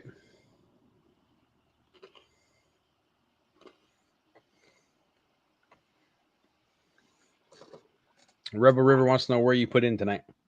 Osborne.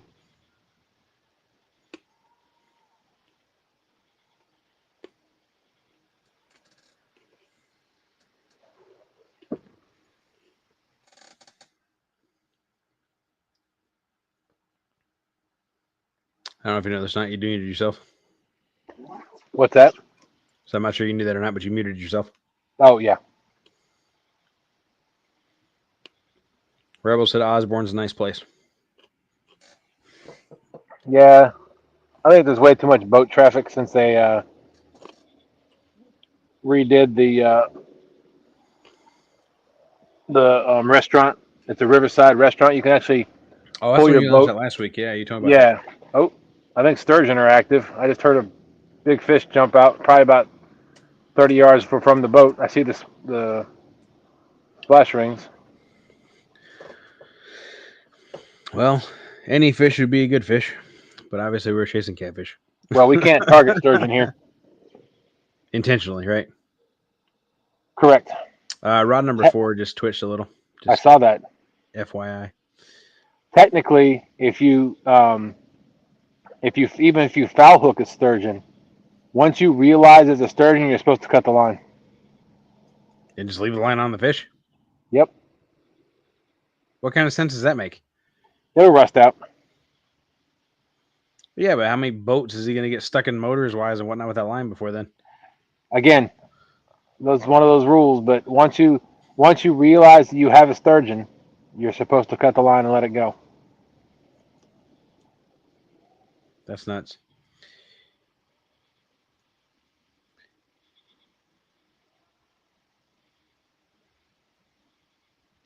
Here, they're photo and release only. You're not allowed to keep them.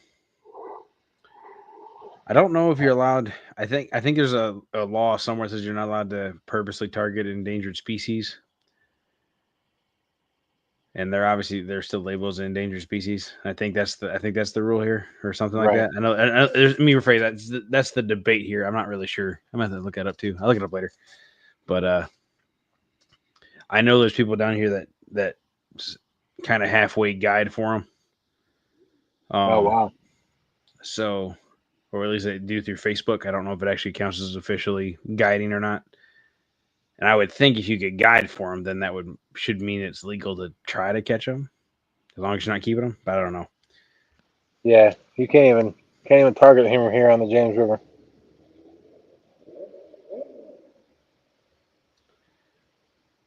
Greg, if I'm not mistaken, if maybe it's your brother. One of y'all are near me. If you're near me, you do have sturgeon available. Greg, who? Burgess. He's down in Louisiana. Oh, okay. Isn't he the one that has a brother that just retired from Rossville, Georgia? I don't. I know you. Somebody said that last show, but I don't remember who it was. Thought it was him. It might have been. Well, if it was, his brother is near him because he's 10 minutes away. Charlie Wilkes. The fishing is interesting. Dustin is currently doing a one shad challenge. He was only able to catch one shad for bait today. Not by choice. So he has it split amongst his 6 rods. He's fishing a 54-foot hole on a pseudo weird transitioning tide. Uh, and we do have some taps on rod number 4. We had one tap early on rod number 6. But nothing else became of that tap on rod number 6. Rod number 5, or no, excuse me, rod number 3 has the nice headpiece on it. Rod number 4 has the fillet, the shad fillet on it. I want to say rod number 5 has the gut pocket that's still attached to the sidewall of the shad or the skin, and then 1, 2, and 6 are backstrap pieces. Mike Sampson said, Greg Burgess, brother, you're still a young whopper snapper. And then he typed it again and said whippersnapper.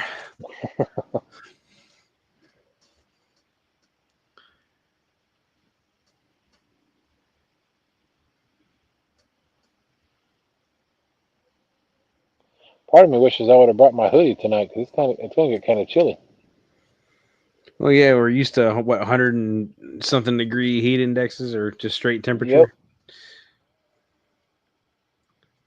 Yeah, it was Greg. His brother's in Chattanooga. So Okay. your brother's around sturgeon. Now wait a minute, doesn't no, I take it back because I don't know where the Mississippi River ends up. I don't remember if it goes through just Mississippi or if it goes through Louisiana as well. I was thinking they had the pallid sturgeon in the Mississippi River too. And I thought they were more parts of the river. I didn't think they were only up north, but maybe I'm wrong. They don't get very big. But I was thinking there was another species or two of sturgeon on that river. Speaking of sturgeon again, when Sean and I the first online tournament we ever fished, we was the Goober Gauntlet. I know I've talked about it before as well, but we were actually, I think, almost to the coordinate in this exact spot.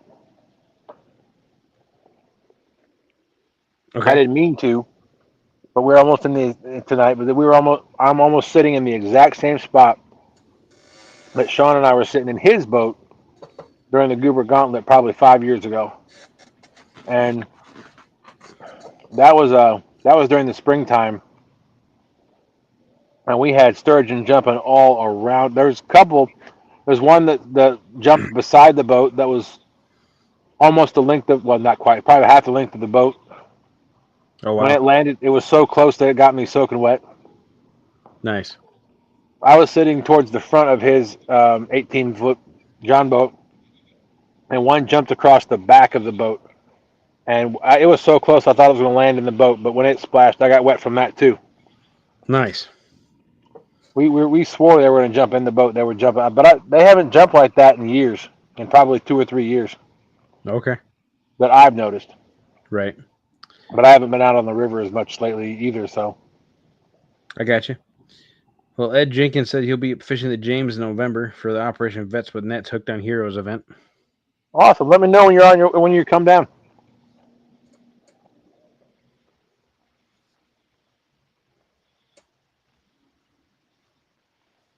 Or should I say, come up? I was gonna question that. Then I was like, it's kind of funny how, as American English, our country's so big and we're so used to phrases like that. Really, it just doesn't apply half the time. Yeah. He said he will do. All right. Cool. Oh, number 5 got a tap, or 4 got a tap again. Greg said hopefully he will get to fish the north part of the Atchafalaya and Mississippi one day with my man Creole. A Chaffalaya. Yeah, that thing. I couldn't pronounce it when I drove over it either. We were down. we went down to Baton Rouge for a bowling tournament back in June, which I actually bombed that tournament. It was awful, but I do remember driving through there trying to pronounce that the whole way through it both times. I'm pretty sure I never got it right ever. A Chaffalaya. That's where Creole fishes. And the only reason I know how to pronounce it is because I heard him pronounce it numbers of times. I got you.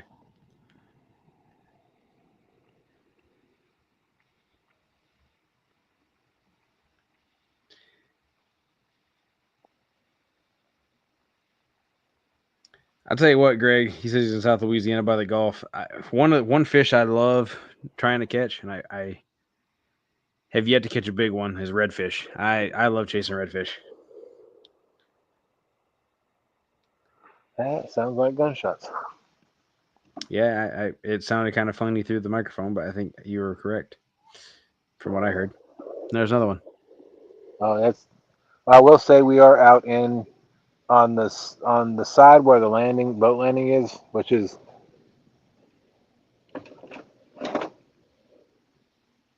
right there. Okay. Get step back up again. It's out in the country, I got you. so somebody could be, it's a Saturday night too, so somebody could be drunk Sure. shooting target practice or whatever. But Ed Jenkins says redfish are a blast.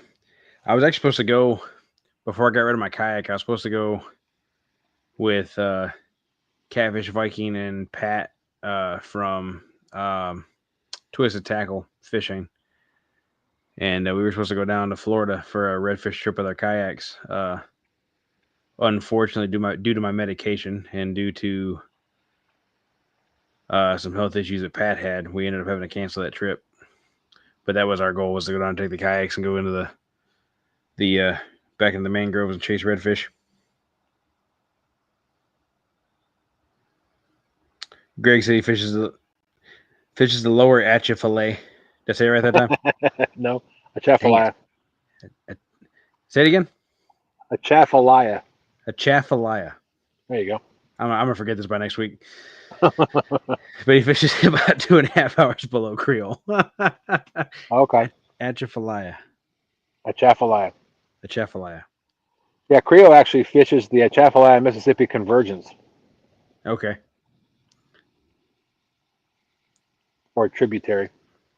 Right.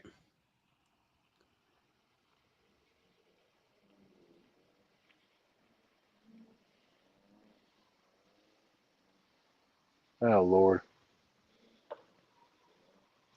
You guys probably can't hear that, but there's a car doing donuts in a parking lot. Man, so that's one of the only things I hate about fishing down here, right below Chickamauga Dam on the recreational side. It seems like every weekend there's always somebody doing donuts in there's a boat ramp right behind the college with a fairly good sized parking lot. And it's not the easiest to launch from, especially in the dark. So the parking lot's almost always empty. And there's always somebody doing donuts over there. It seems like. Well, Dutch Gap again is where I had my incident. The parking lot itself is up above the river. It's surrounded by trees, and I guess you would call it out in the country. It's actually owned by the power plant. The property it's on is owned by the power plant, Okay. and they allow the county to have a public boat ramp there. Um, there's been talk for probably 3 or 4 or 5 years about them wanting to close down Dutch Gap and move it to Falling Creek, which is further up 95. Which to me I would actually like better because it's closer to the city, and it's kind of in between the city and here. Okay. If I wanted to go fish in this area, I could still launch at Osborne. I could still launch at Deep Bottom, but if I wanted to go closer, I could always just go to um, to the new one if they ever get it built. But they never have. And the problem with it being out here on private property is it's never patrolled, very rarely patrolled. Right. So people come out here, do drugs, have sex, um, you know, get drunk, all sorts of stupid stuff. Run over people. Run over people and then leave. Yep. Yeah.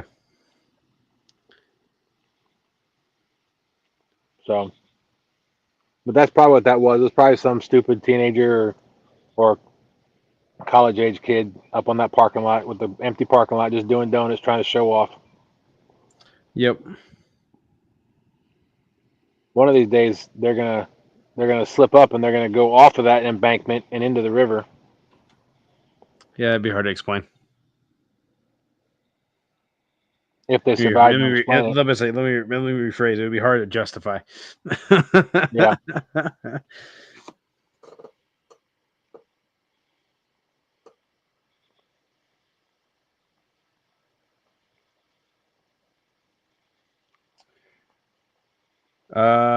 Is that blue cat or flathead, or is that a redfish? Greg. He said, Dustin, the state record was caught just below me. It was 63 plus pounds. It is on display at the restaurant where you can get it. A Oh chatter wow. service. Why the guy that by the guy that caught it? Oh, By the interesting. guide that caught it. Sorry. Oh. Part of me is wondering if you meant redfish because we were talking redfish a minute ago. Because I could have swore the catfish in Louisiana are bigger than 63. Yeah, okay. I actually saw. I know there's a lot. Seems there's a. I seem to remember reading something about there being some controversy about that record, but I can't remember. I can't remember what the controversy was. Now I'm thinking about it. Unless that might be the one that's in Texas, because I was in Texas reading that stuff too. Well, on that same trip, excuse me.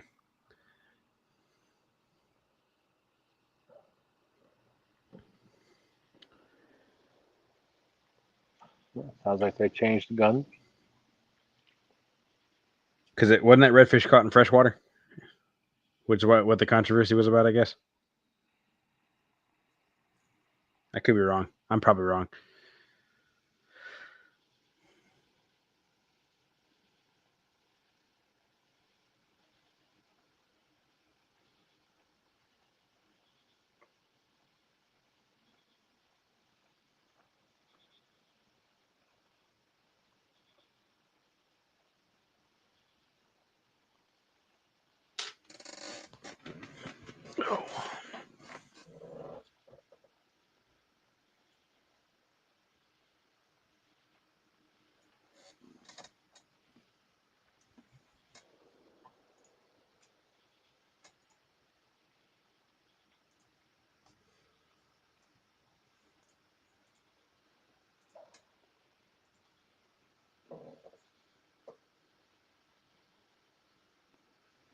Oh, good. There's actually somebody out here that's smart.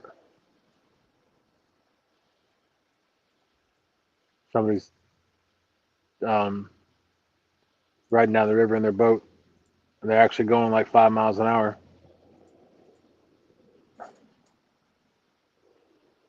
Good Lord, somebody's wasting a lot of bullets.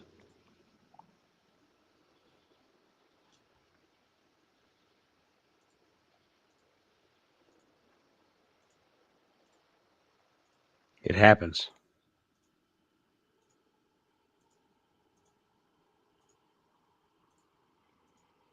I think I'm going to pull a Chris and Telly and just stay in this spot all night.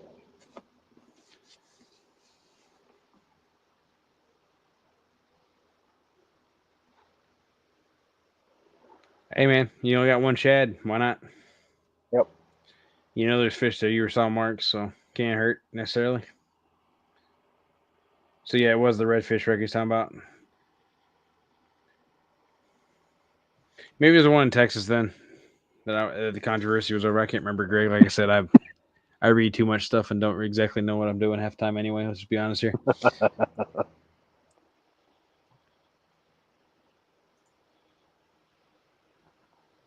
Has anybody heard? I've seen. I think James has posted a few things on Facebook, but he had a spinal fusion surgery recently. Yeah, Bluecat. he was. Where was I at? Wait, hang on, I was. It was. What was he doing? Oh yeah, he had just got done with his surgery or whatever, and Jody immediately took him out to lunch. He was hoping to go home. Oh wow, And Jody kidnapped him, took him to lunch. Yeah. that's funny. It was funny. I was laughing. According to his Facebook post, he's struggling a little bit with the pain, but he's making it.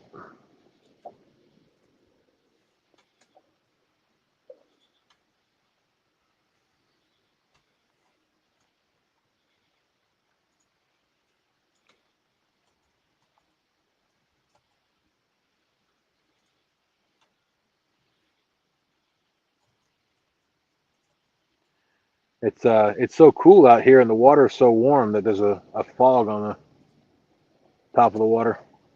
Right?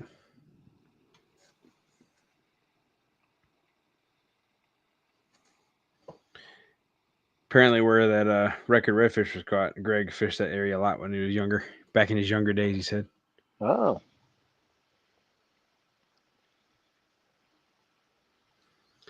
Fishizzle popped back in for a second. Said Coco Marina, Greg. what's up, Fishizzle? How you doing, Brandon?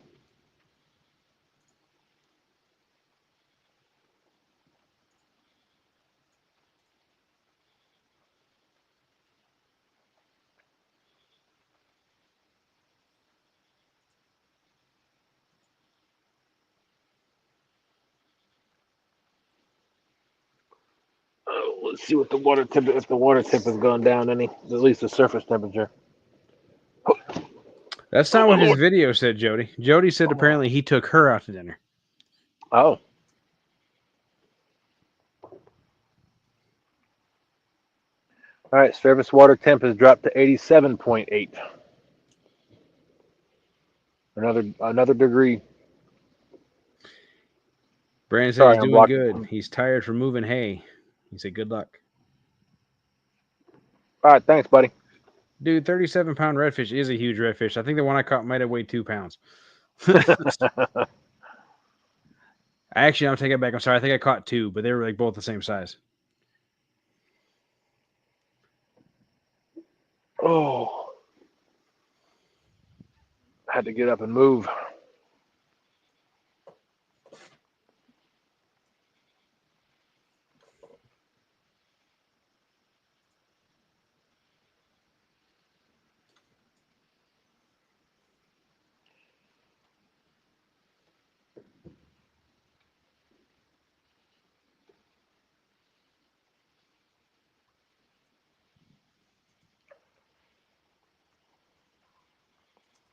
Hopefully, we'll put a fish in the boat tonight.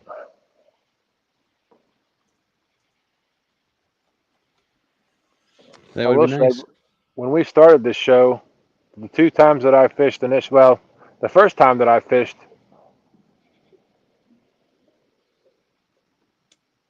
I fished the city. And I was doing good fishing the city for a couple weeks, and then I decided to move downriver and haven't been doing so hot. Right.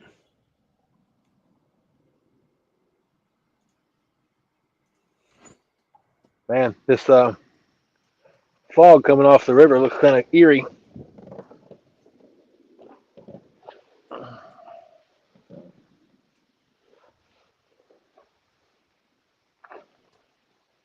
Tell you the great thing about having coveralls is you can put your arms inside of them.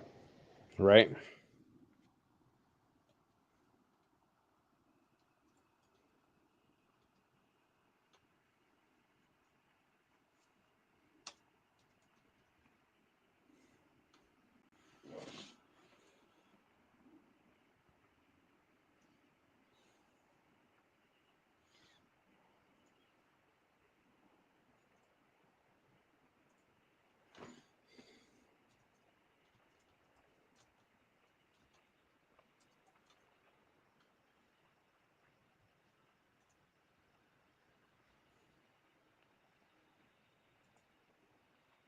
It got quiet. Yes, it did. Very Oh, quiet. hello. Something just splashed behind me. Not sure what it was. Fishizzle said he's caught some big ones down there.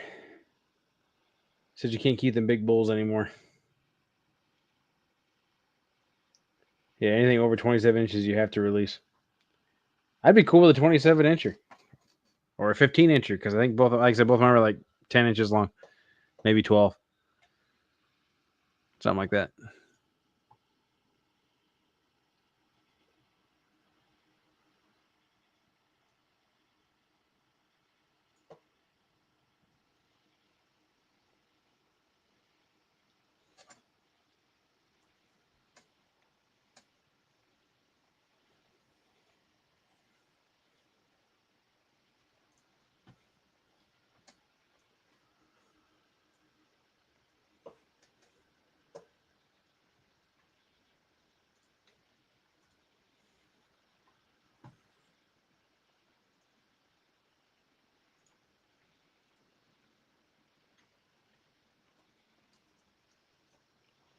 Got a boat upriver from me that's searching. See if they can find anything.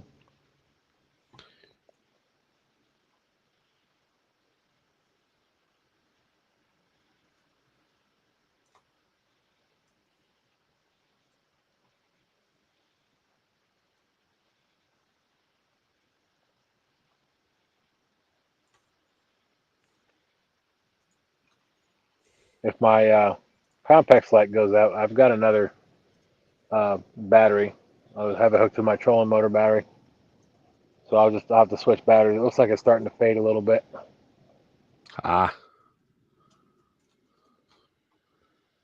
I haven't charged the trolling motor batteries for a couple trips now. So I'm taking my boat home tonight or in the morning. I can say today in about 2 minutes. I'm gonna take my boat home and I need to fix the trailer lights. It looks like one of the marker lights on my trailer, the passenger side of my trailer, is gone. But it looks like somebody just pulled it off, unplugged it, and took it.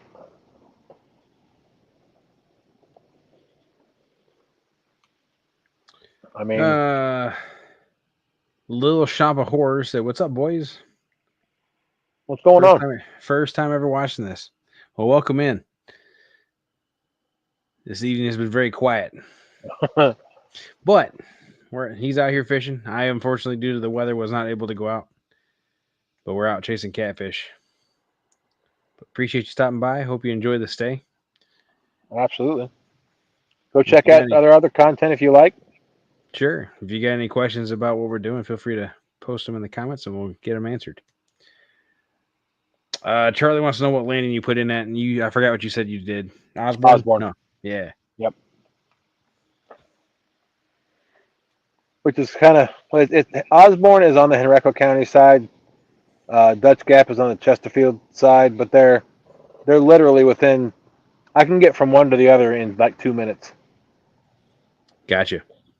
But they're in totally different parts of the state. I mean, I say totally of the state. That makes it sound like it's a 10-mile or 100-mile stretch. So Sure. my Dutch Gap boat ramp is probably about 15 minutes from my house. When I launch at Osborne Landing, I've got to cross the river over 295, and it takes me about 30 minutes from my house to get to Osborne. But if I put in at Dutch, I could be over at Osborne in 2 minutes. I got you. So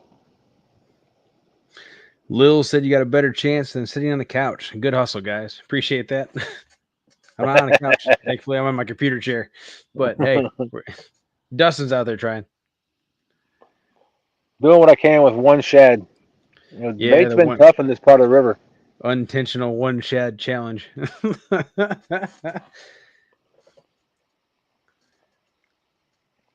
If I had more bait, I might pull my rods up at some point and move to a different location. But with just having the one shad, I'm just going to stay in this spot and see what happens. My bait's probably cooked by now anyway.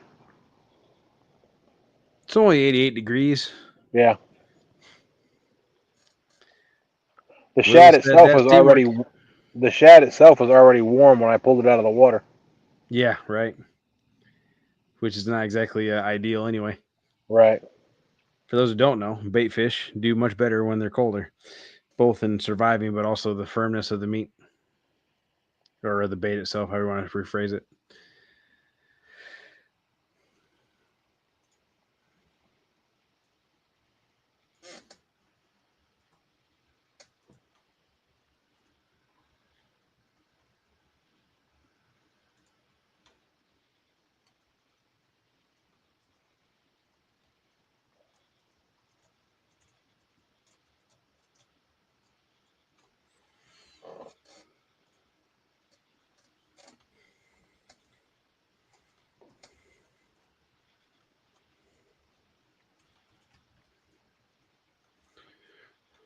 But I'll tell you, as far as the boat ramps go here on the James River, Osborne is probably one of my favorites, just because Even with the it's restaurant.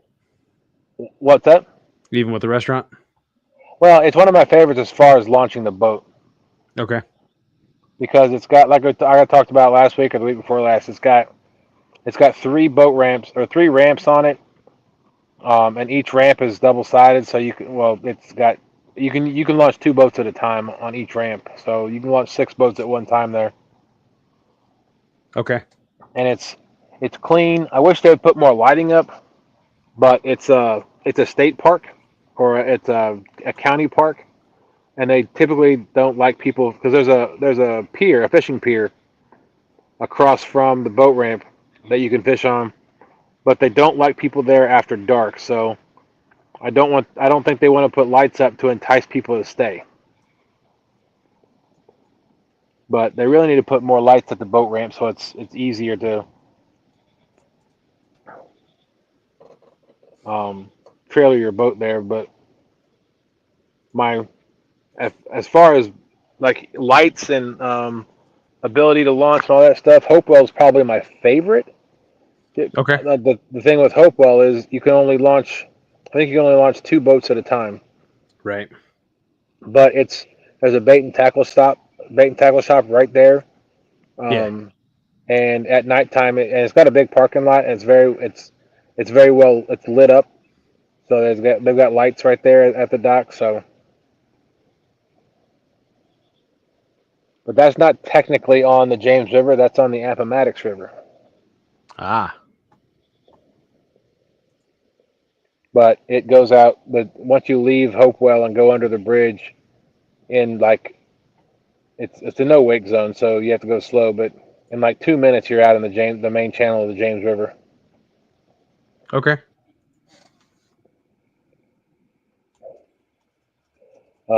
My neighbor was telling me that he had a buddy out last night during the storm, um, caught a couple nice flatheads. And if you want to catch a flathead, the Appomattox is definitely the way to go.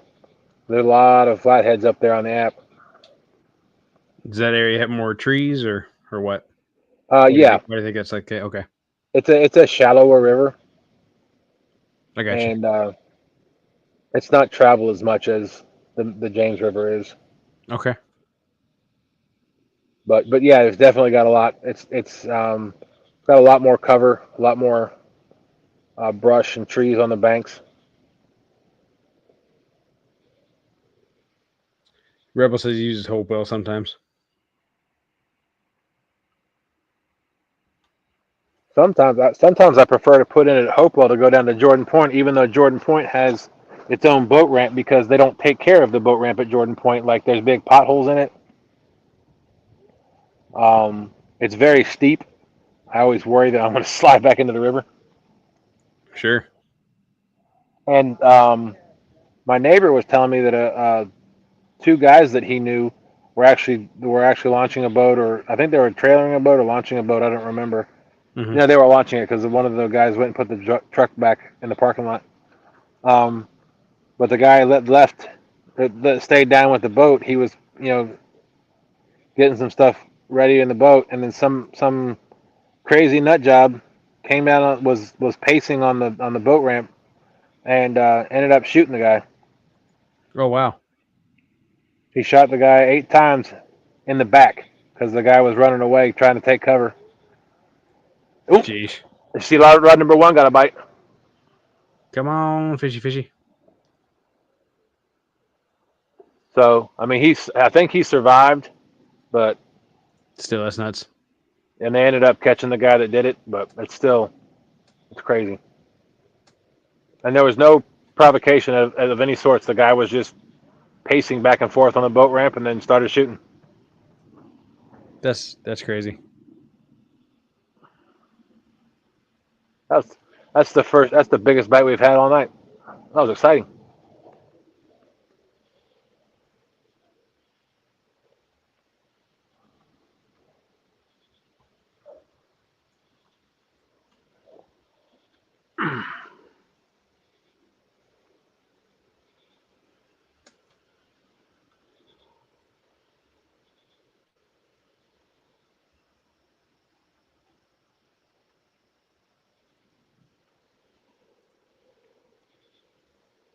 That would be a backstrap piece, if I'm not mistaken.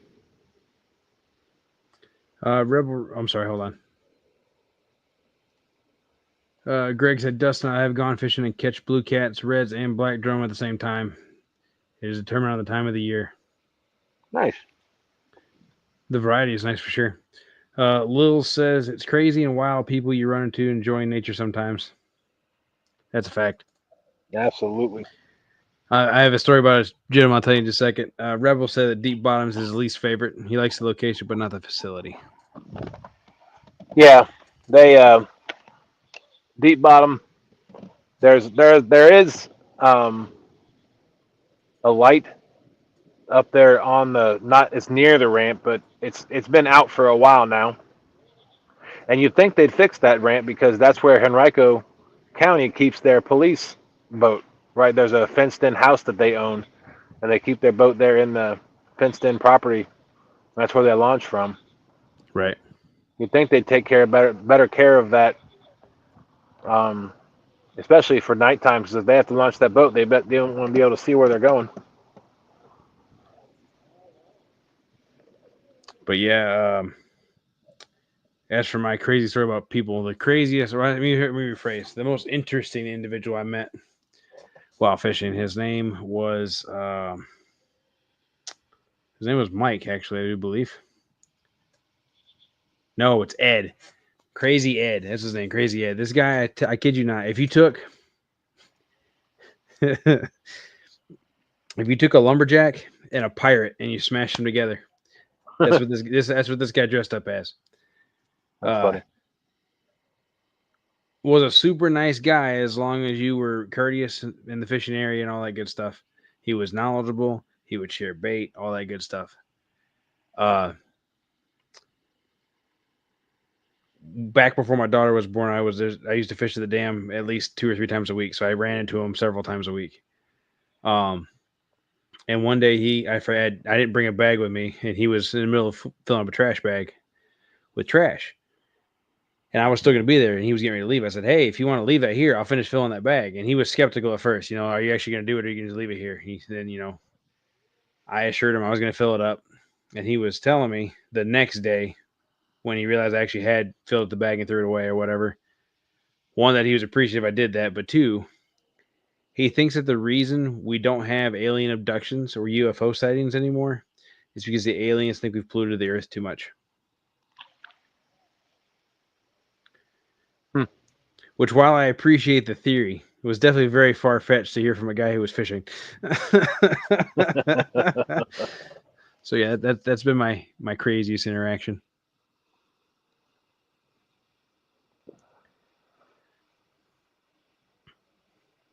I don't know that I've ever had a crazy interaction with anybody fishing or at the boat ramp. I talked to a few people, but I don't. Hey man, you got an hour and 45 minutes yet. You better quit that. Okay, yes sir. I'll just mute myself next time I do it. Sure, yeah. Greg said that's why they don't play down here. We always fish with our protection, if you know what I mean. We don't play, but we are friendly. Yeah. Lil said, "Oh man, yeah, it's been you meet some interesting people for sure. And I've met a lot. I've met lots of good people too. Don't get me wrong. But the alien thing was definitely the most out there. I've had the.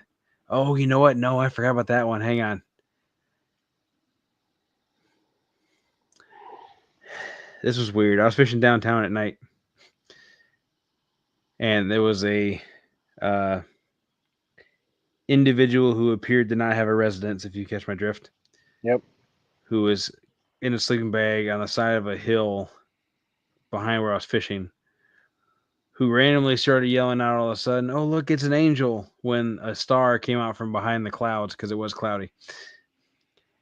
But the tone, the conviction, and the excitement in her voice when she was saying this, that was the weirdest one, I think.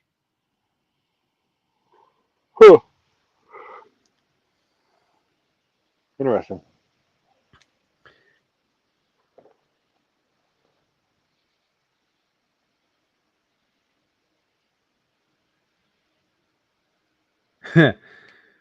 Lil said, "Yeah, one time my hunting partner had a trucker pull over and start talking with him, and then ended up telling him telling his buddy how he healed cancer with crystals."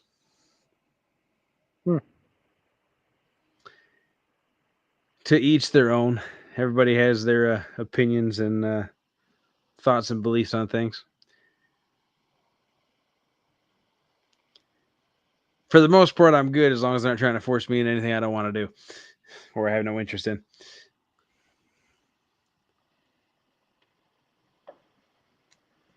I agree.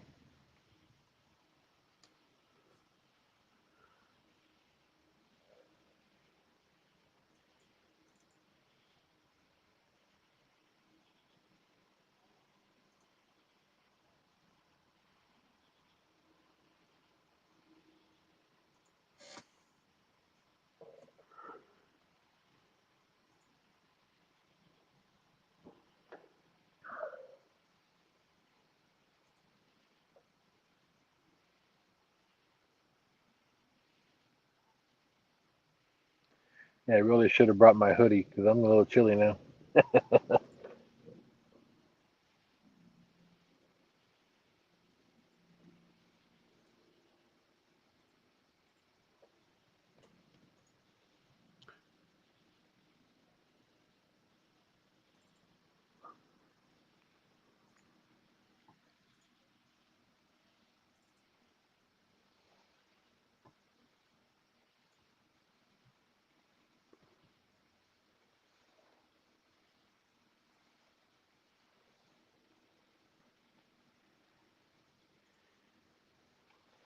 Has it started raining there yet?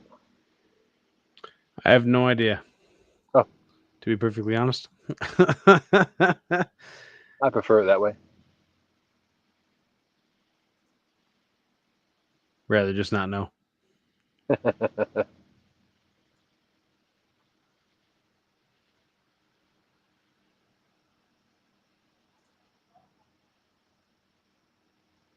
I hear people. I hear a boat, but I don't see any lights. No navigation lights, no anchor lights. Well, appreciate the subscription, Lils. Take it easy. Be safe. Said they'll definitely check out more in the future, and good luck. I appreciate it.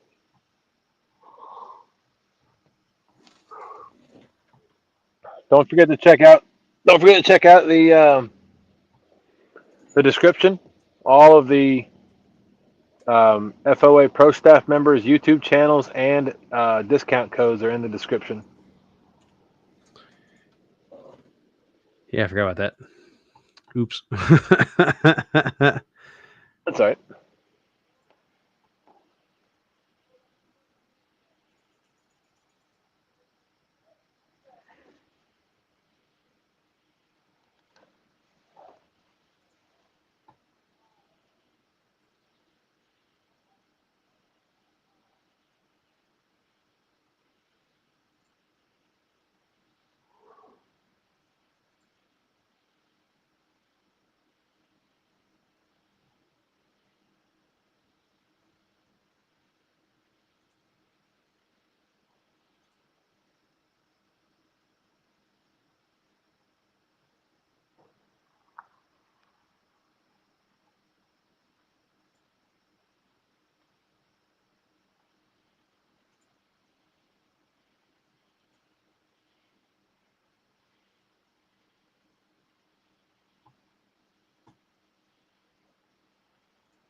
Still awake, Anthony?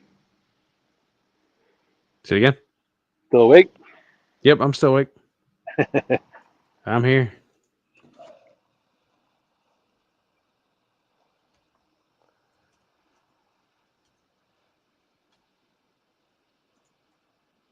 Every time a fish jumps up near me up in the water, I get startled. I jump.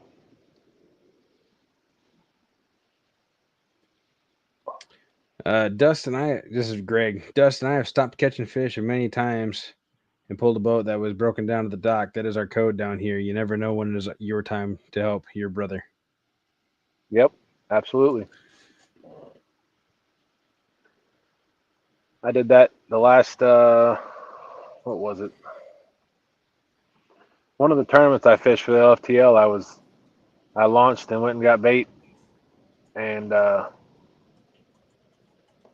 there was a family that was anchored in the middle of the river up near towards the city, and they needed help getting back. So I I helped them and towed them back up to the dock. That was the Midnight Madness tournament, the one that ended at 6 o'clock in the morning that I got third place in.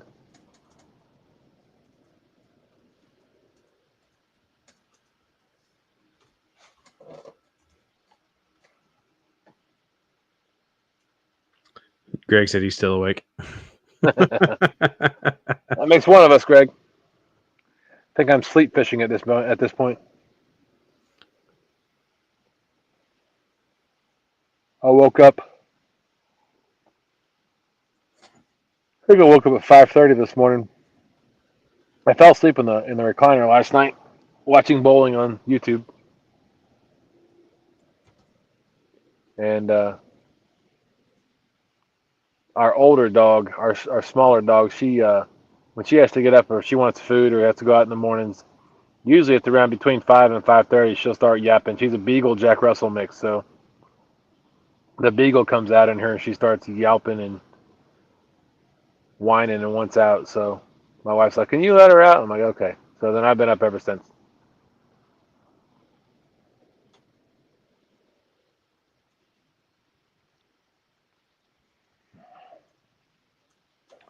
Actually, you said something about bowling earlier. I went to work on some things at the bowling alley this afternoon. Oh yeah. What were you Yep. working on?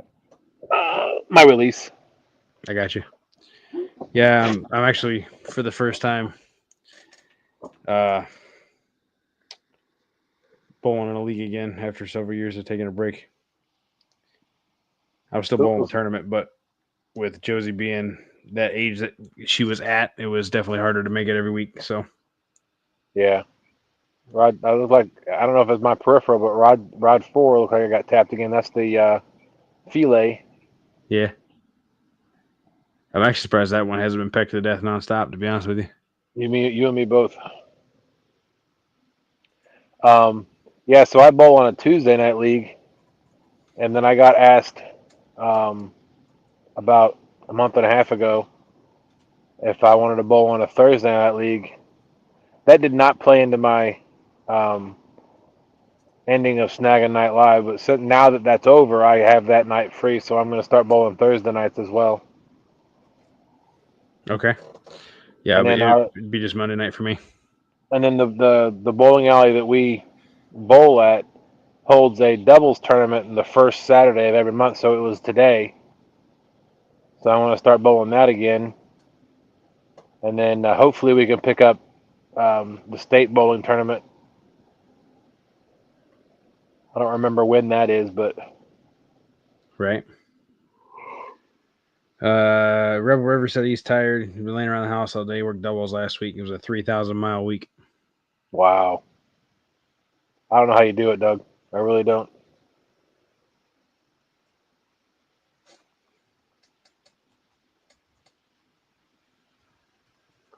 My daughter is getting ready to go on a trip out to Colorado, but she's taking the train.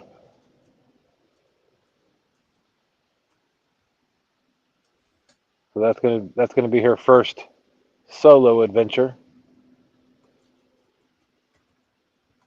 Nice.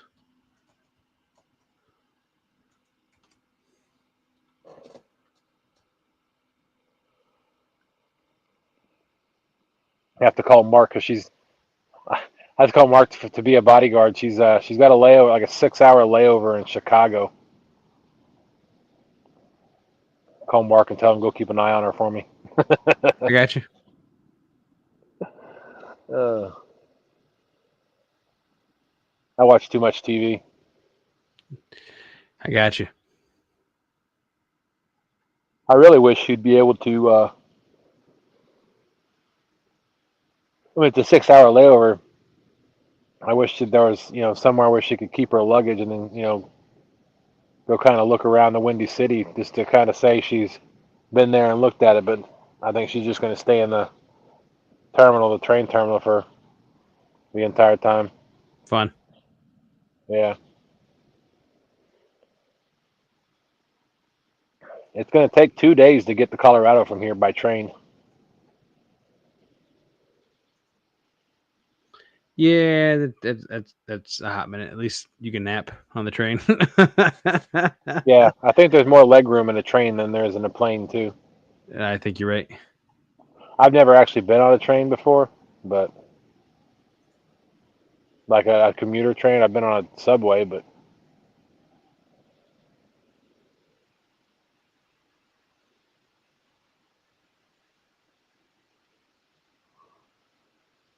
I've never been on an Amtrak train before that goes across country. Right. But the cool thing is, at least on a train, she should, with her phone, should be able to like FaceTime and call whenever, as opposed to a plane where you can't do anything until you land. Right.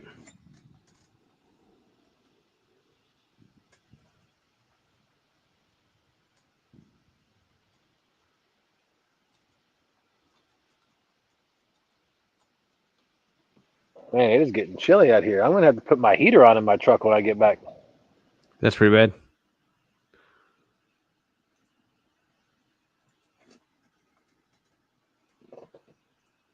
I really should have ate dinner before I came out, but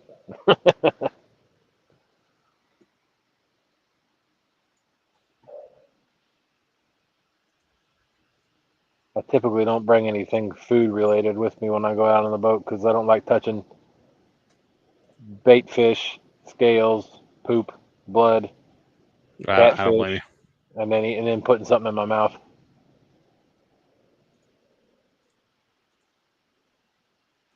Tell you that's a great weight loss plan if you can go fishing every day. Yeah, it's definitely one way to do it.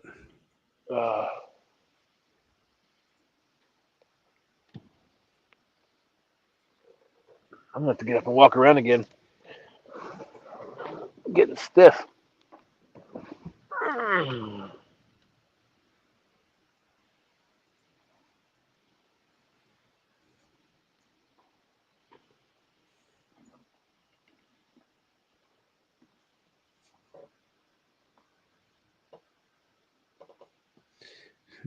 I was hoping by Greg, walking up here that I would get a bite, but nope, no such luck. Greg said, Dustin, I am starting to get hungry. I think I will go in and finish my boiled shrimp and potatoes and corn. It's just too good. Thanks, Greg. Appreciate that. I did just say I'm hungry, didn't I? Yeah.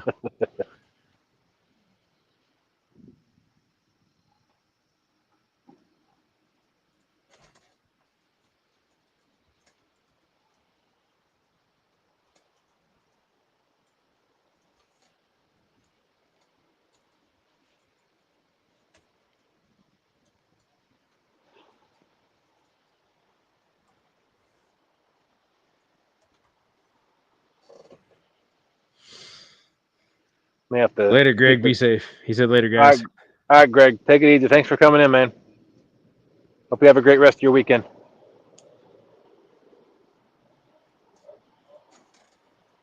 May have to get the drift sock out and climb inside of it again.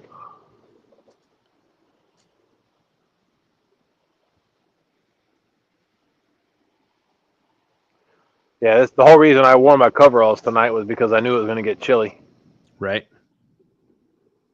I like to wear my coveralls even in the summertime at nighttime so that I don't get eaten up my legs. But I knew for tonight I was going to need them because it was going to get cold. Well, cold is relative, 68 degrees Right.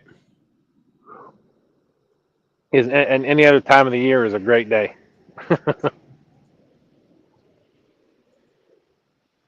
But it's funny how 68 during the day is different than 68 at nighttime. Right.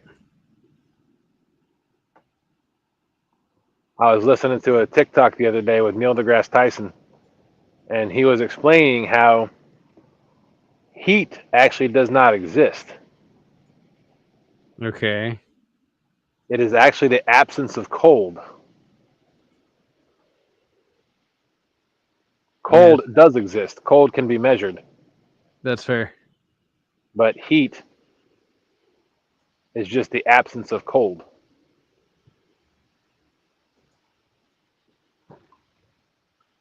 But that was a pretty interesting take. It is an interesting take.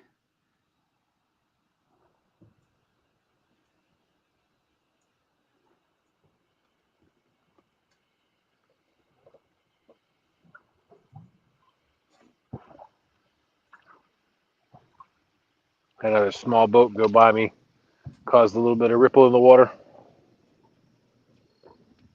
Tell you what, looking out on this water with all this fog, it's probably about like not all of the water has fog, but a good majority of it, and the fog is like a foot and a half, 2 feet off the top of the water. If this was in the movies, it'd be definitely a scary movie scene. Right.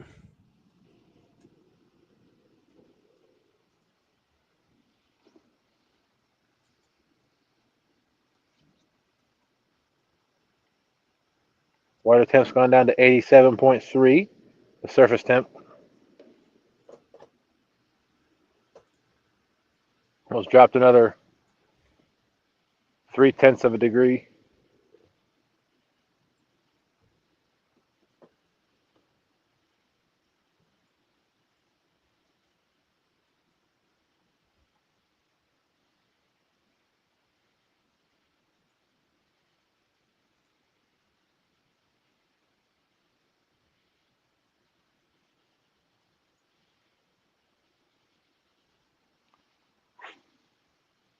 My lines have been in the water so long, there's a spider building a spider web on one of them.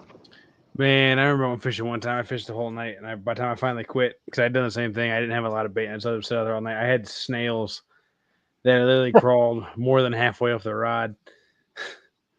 I was like, "Wow, that was my sign." That's funny. I mean, what do you do at that point? You know what I mean? Yep.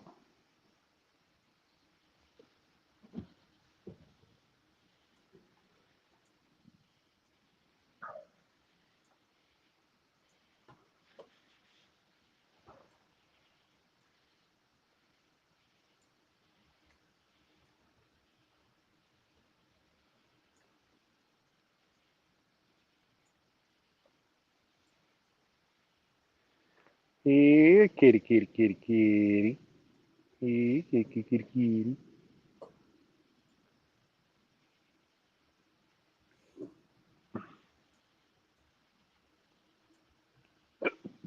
Oh, excuse me.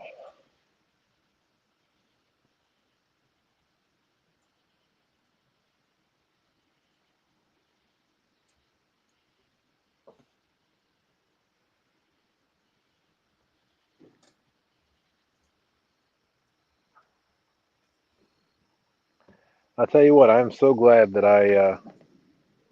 I'm not going to say cleaned up my boat because my boat is disgusting. But I'm glad that I reorganized a few things. Like I used to have a tote and a tackle box up at the front of the boat, but I have since taken both of those, consolidated everything into a backpack. So I carry the backpack everywhere I go. It's got my scale on it. It's got my all of my tackle, all of my stuff that I need for fishing is in my backpack now. So I got you. when I pack up the boat, it's so much easier to pack everything up. I put everything in the front of the boat when I before I pull anchor, and then pull anchor. When I get back to the dock, I don't have to waste much time packing anything up. I tie off, I put on the trailer, and then I lower my tailgate once I get the boat out of the water, and then I just transition everything from the front of the boat to the back of the truck, and off I go. Definitely works out a lot better when you get a process. Yes, it does.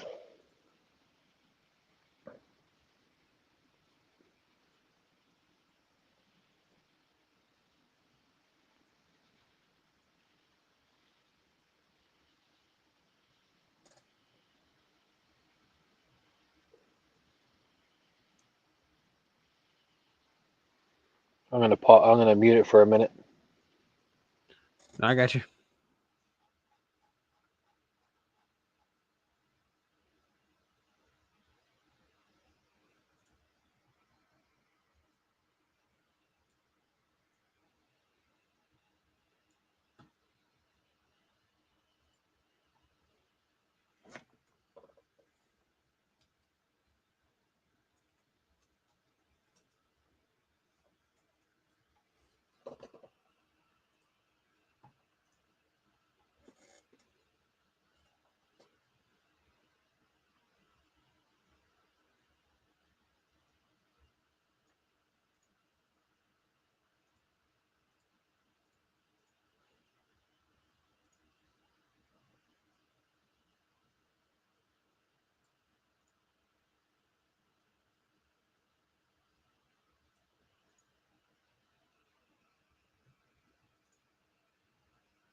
And now it's very, very quiet.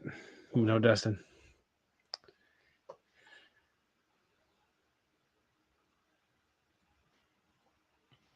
I'm back. Welcome back.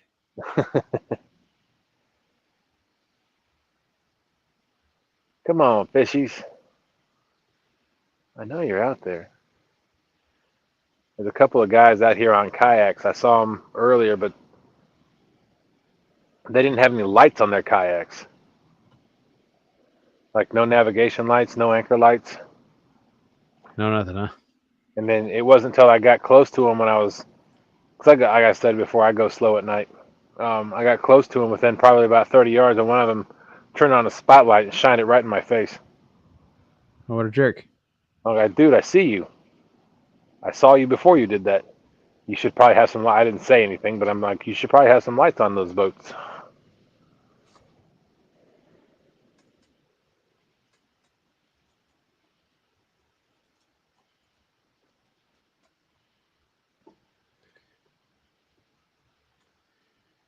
And there's definitely some people that you have to wonder about sometimes.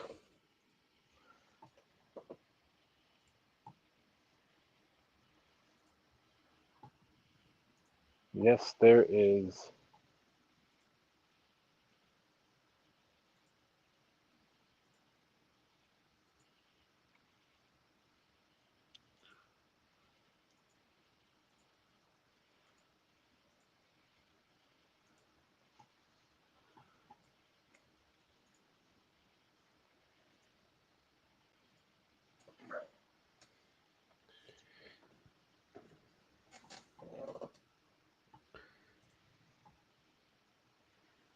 We appreciate each and every one of you coming in this evening and this morning, because it is 12:30. Hope everybody's enjoyed the show so far. Hopefully, we put a fish in the boat in the next hour and 23 minutes. But if not, we talked. I think I said this before. You know, we come out. We do this show to help people learn. Yep. If there's anything out there in reference to a specific fish that we target, species, why we go to where we go, what kind of equipment we use, what kind of bait we use. If we help one person, I think it was a successful show. So we appreciate each and every one of you hanging out with us. I hope you're enjoying the content that we've put out thus far. And if you ever have any thoughts, questions, ideas, please shoot us an email. You can either use my email or our email at teamsnaggingwhiskers@gmail.com, or you can use Anthony's email at Yaksure at yahoo.com. We need to work on that transition. Yeah, that was not good. Sorry. But yeah, have any thoughts, ideas, suggestions, questions, whatever, just let us know, and we'll be happy to answer them, and maybe even bring it up as a topic on the show. I would know we talked about different styles of fishing. I think we've done pretty much everything but bumping. I believe you're right. Targeting. I think the one species of catfish we have not targeted up to this point is a channel cat, and we can probably do that not next week because next week's the tournament, but maybe the week after that. Right. We can probably target channel cats because I know that's a whole different beast here on the James River as far as tackle and bait and all that stuff. Right. So, but there's only so many things we can do topic wise. So that's why tonight's one of those nights where last week was a bit of a cluster with him with Anthony on the bank, me having to go in due to the storm. So we thought we'd give that a take two for the Bluecats tonight. Yeah. Hopefully Dustin will catch one. I hope so. If nothing else, I've had a pleasant evening, even if it's been sitting in the house. Yeah, you got a long drive home to go get in your bed too. Yeah. It's a whole 13 stairs, 14 stairs, something like that. Here comes somebody else tootling along.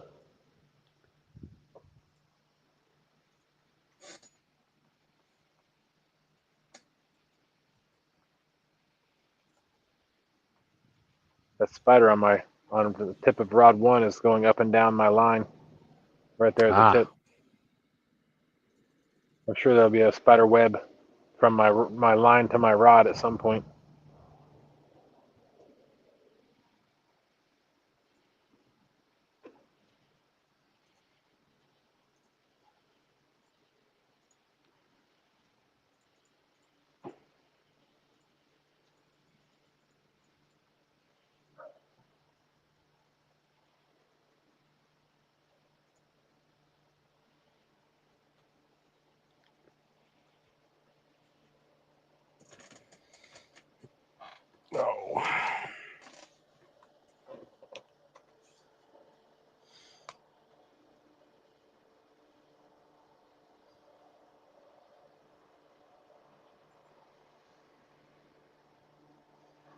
I feel like that boat's been by you like 4 or 5 times at this point. I feel like Maybe. I've recognized those lights.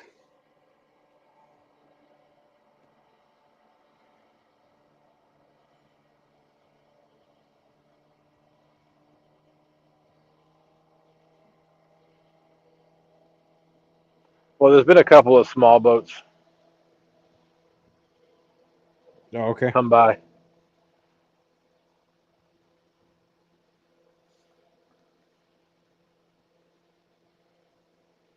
A friend of mine just messaged me. He's the one that lives on the river. Oh, In the last 3 days, there's been a 39, a 35, and I don't remember how big the other one was. It was quite a bit bigger that he caught. Well, he didn't catch, but people have caught in his yard. This oh, one had to be at least be 50 pounds. He never told me how much it was, but it had to at least been 50. But he's got a nice ledge right next to the bank. You can catch. It's like 30 feet out from his edge of his yard. that's awesome. Yeah, no, I've fished it lots of times. I've caught lots of decent fish there. But it's definitely nice. For sure. Now my boat's spinning. What's going on? Why is my anchor not holding?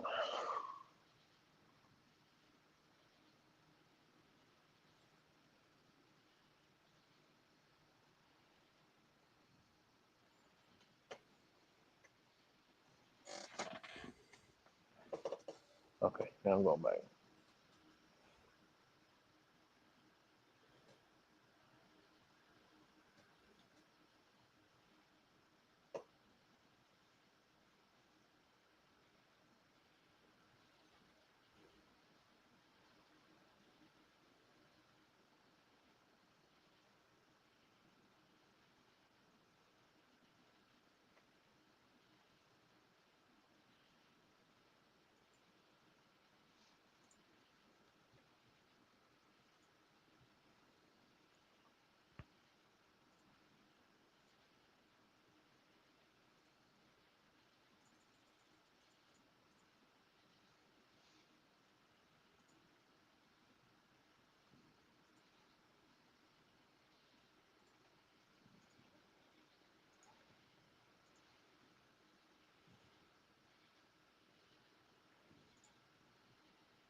Come on, kitty cats.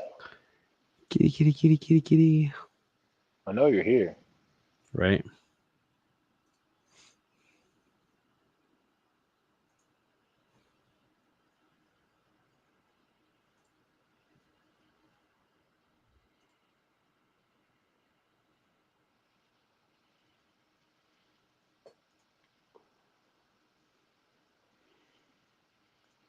I just had the wake from that last boat that passed. Oh yeah. It went up. It went up on the shore, and then it came back and hit the front of the boat.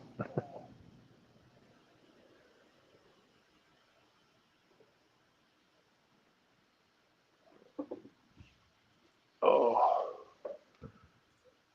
hello, everybody.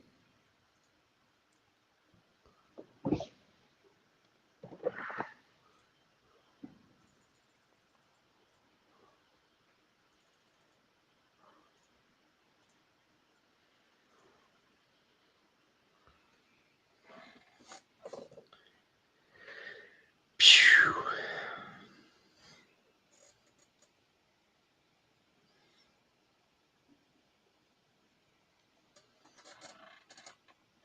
I would love to have all 6 rods go down at the same time. Dude, that would be epic. That would be epic. I would definitely be awake at that point.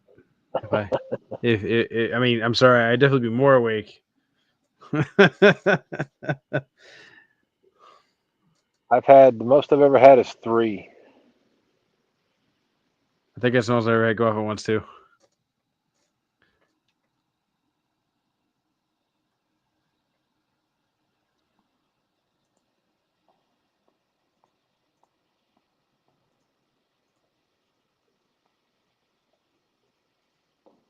I'll just take one and monster.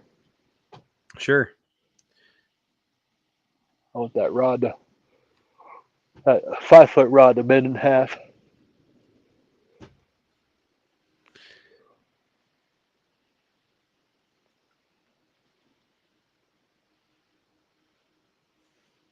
Yeah, it would be cool to see the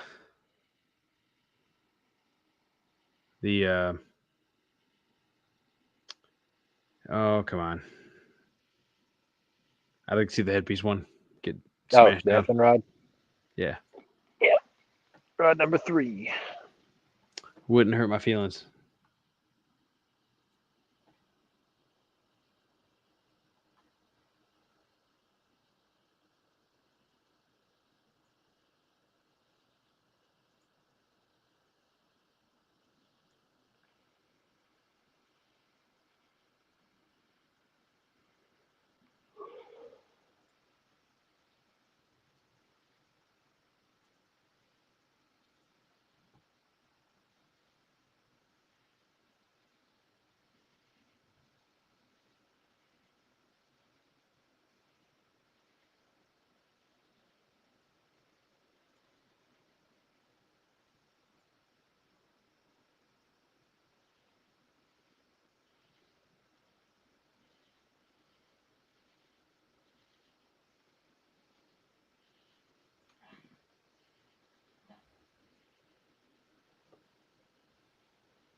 Come on, kitty kitty.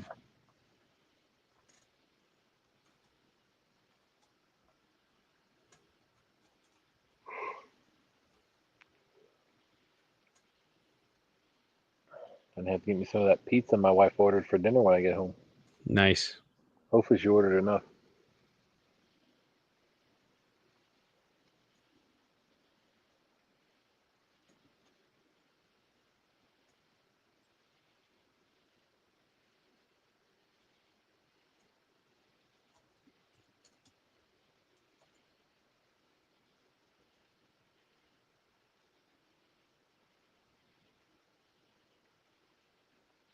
Not far from this location, probably about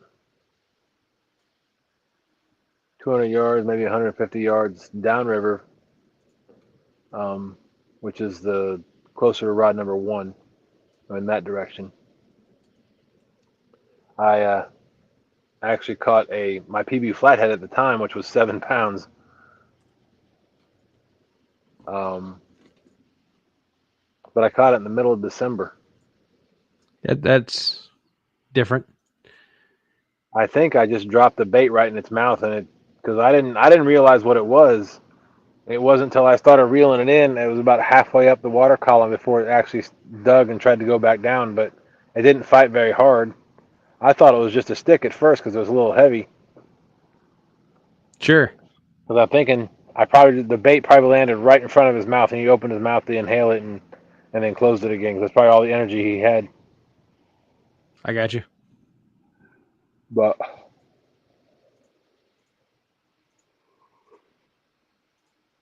I still don't have a monster PB flathead. I think 21 pounds, and I caught my PB twice in one night off the flasher rigs, the 20 pounder and the 21 pounder. You said you had some of those, but the batteries were dead on them, right? Yeah, I talked to Kevin about it, and it's on his website. Because the batteries are so small, even if they're not used, they tend to go dead at some point. Gotcha. And I had those. I had them for. I didn't realize that. I didn't read the website. I just ordered the bag because I thought I'd be, they would last. If they weren't used, the battery wouldn't die, but battery still dies. So.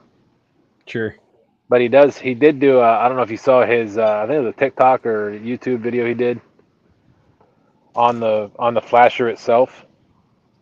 Yeah. He did a time lapse, and the water evaporated out of the flasher or out of the glass, and the flasher itself got all rusted inside the water, but it still worked after 2 weeks Oh wow. Okay. of constant flashing in the underwater. So he ran out of memory cards, or else he would have done a whole time lapse on it. But so he just cut the camera off. Wow. So it looks like The flashers will last 2 to 4 weeks, Yeah, still. but then you'll have to change it out. Right. So if you order any of those, you can get them from fatboyrigs.com or you can go to FOA Customs and Gear. We don't have a discount code for Fatboy Rigs, but I can. We have our, like I said, our discount codes for FOA are in the description. But if you go to fatboyrigs.com and order them directly from him, you can customize the colors you want on your floats and your beads and all that stuff. Um, he has his own hooks now, so Fatboy hooks are what he uses on those rigs. And the flasher rig is definitely his most popular. But like I said, after 2 to 3 or 4 weeks, the flasher dies on it. So you either have to buy a new rig or you're going to have to buy a pack of the rigs, the flashers. But just be careful with that because, like I said, I got 3 or 4 because I failed to read the website. I got 3 or 4 flashers in the bag still that I thought were still good but aren't. So that's on Way to me. go. Way to go. I know.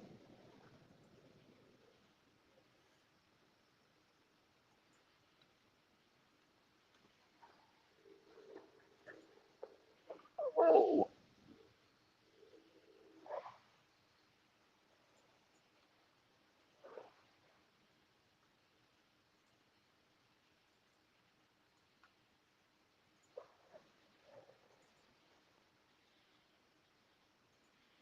come on, kitty.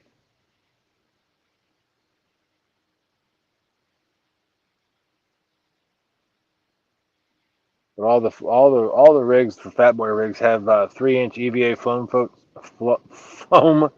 floats. Say that 3 times fast. I'd say words are hard. Especially when you're tired. Sure. Um, and I think they're on 80-pound Andy Monster leader line. And you can Speak. order all sorts of colors. He has a plain Jane float. He has them with rattles, without rattles. He's honored a couple of people like Laura the Explorer's got her own rig. LG Bass has got his own rig. He's got a Steelers rig. That's just the colors. Yeah. Speaking of the leader line, though, I finally got my crimps that I was supposed to get for Father's Day. Oh, nice. I'll be giving them a shot one of these next times I'm out. You're gonna have to let me know how that works out for you speed wise. Well, it definitely doesn't look like it'd be too bad. I'm hoping to not have a bunch of bags of pre-tied rigs. Because if it just takes a couple minutes to tie on a new rig, then I should be good. Especially with me. So I like using this the rattle floats, the Nina Spooks, Yep. Nina's Ninjas. Um, those with the little rubber tubing that you can get for Yep. those too. Yep. That's my favorite setup. I mean, that's not a knot. So literally, I would snell first. I would do a little overhand knot at the very end of it. Snell the hook up to that overhand knot. Go through a tube. Go through the spook. Go up to my swivel. Crimp it and be done with it. There you go. That's the plan. And whether or not I crimp to the main line or not is a debate. But I don't think I would. I think I probably just crimp the leader and that's it, and just tie to the main line. Um, because as long as the swivel's good and as long as the main line's good above it, I could, if it goes bad, just cut the leader off right there at the swivel and then just crimp the new one on at that Yep. point. And the nice thing about that is I don't have to worry about having, pre-tied rigs that are like for dragging. I really like a longer rig. Like I aim for probably Right. 3 feet on my dragging rigs, whereas my bumping rig's probably is about 3 feet too because of the extra the what's it called, the ball swivel. Right. But I'm pretty sure you can crimp that too. Um, But with that, instead of doing the several ball chain swivel, what it's called, I might just do a single uh, ball bearing swivel instead. If it, I had to wait and see how if it tangled up worse bumping or not. One, because those ball bearings are easier to find. The ball bearing swivels are easier to find, but then um, going back to the minimizing tackle thing, I'd only have to have that size swivel. I could use it for everything. Right. And especially with, I mean, my boat's smaller, so being able to minimize that is key. Always a benefit. And it works for bank anglers too. Obviously, you don't want to be carrying 17 different bags of pre-tied rigs or tackle things. If I have in my head, if this works out right, I would have a total of 4 tackle boxes. One that's sinkers, one that's hooks, and the swivels and the crimps would be on the same box. One that's like the floats and the duo pop rattles. I do have those. I like those too sometimes. And then the Nina spooks. And I guess for me, the floats with the duo pop rattles, I don't always want the rattles. That's obviously what the floats are for. But I really like doing the duo pop rattles with a couple extra beads when I'm using live bait. Because in my head, that bait can still swim around, do its thing without having the float making it move and do funky stuff. But no matter what it does, if it bumps something, goes around a rock, whatever, it's still going to make that rattle shake, which will get fish curious, in my opinion. But then I have those extra beads on there. Like I think I do 5. I do between, depends on the size of the bead. I do between 4 and 6 beads, and then the rattle. Okay. For the same purpose of there being a gap between the hook and like the float. People worry about the fish crunching the float and not getting the hook in their mouth. Yes. Please tell me he's on there.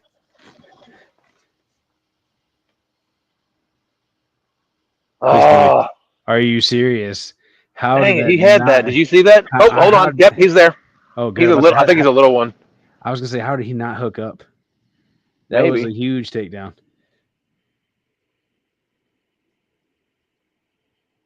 That was a huge takedown. I'm gonna go and reel him in. If he's on there, he's small. Oh, there he is. Fish is a fish. Still feel small? Nope. There he is. Uh-oh. Rebel said, take care. I must have just missed that comment. I was talking. He said, take care, everyone. I'm starting to doze off. Catch you next time. Be safe out there, Dustin. All right, will do. Hope he didn't snag me up on something. I hope he didn't either. That's the only downfall of sitting and waiting to see what they do, is they get that extra chance to do that.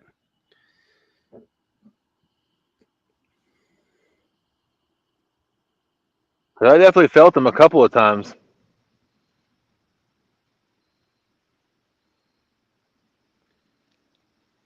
And that was on one of the backstrap pieces? Yep. Come on, fishy.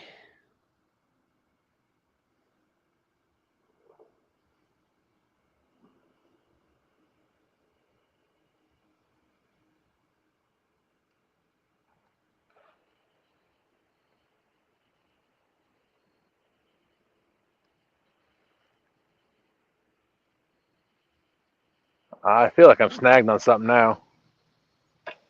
That's no fun.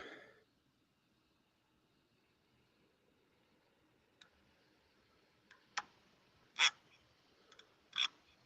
think what I'm going to do is just put the bait clicker on and let it go and see if if it's still on there, if he unsnags me.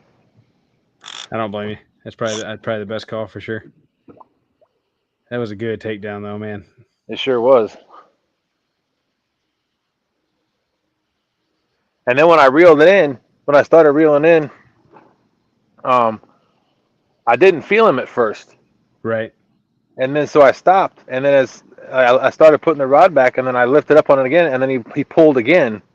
Right.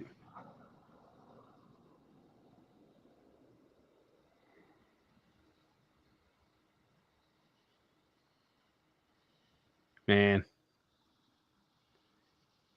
It was definitely nice to see a rod bend at least. Yeah. At least we had a takedown. And that, again, that's the 5-foot rod too. Right.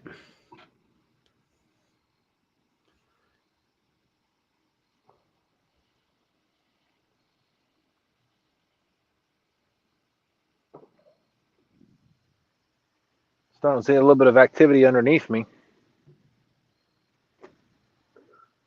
Water's down to 86.9.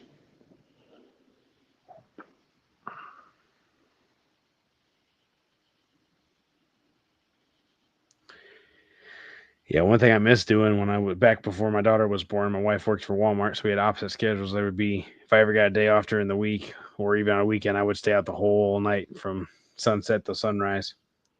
I miss those nights fishing. Those were always productive because you always caught the window whenever it was. You know what I mean? Whether it be the witching hour of the evening or the last bit of daylight or nighttime before the dawn. Yeah. You get to fish the whole entire set of windows, which I was always a fan of. All right, so rod 1 has the bait clicker on. I don't know if if it's just hung up or if it's still got a fish on it. I don't know. If it's still got a fish, he's not very active.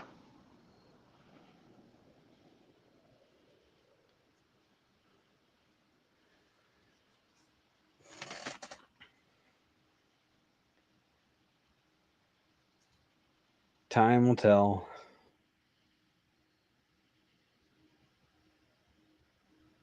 I got some debris on my lines here. There's some sticks and twigs on lines 4, 5, and 6. Okay.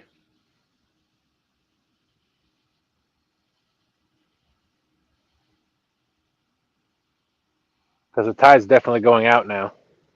Okay. But I think butter or sunshine is actually holding us from spinning to the left.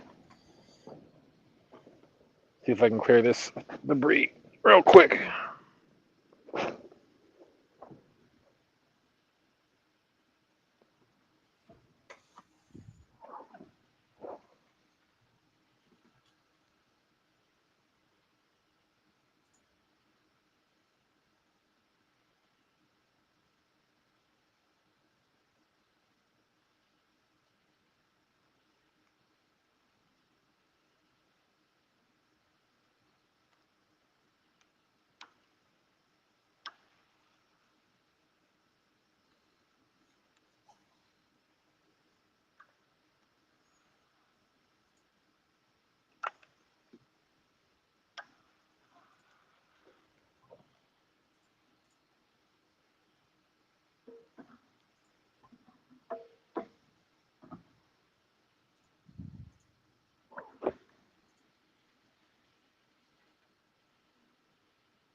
I changed rod 6 to a suspended rod. Oh yeah. I just thought I'd try something different. Get it off the bottom. See what happens. Definitely can't hurt.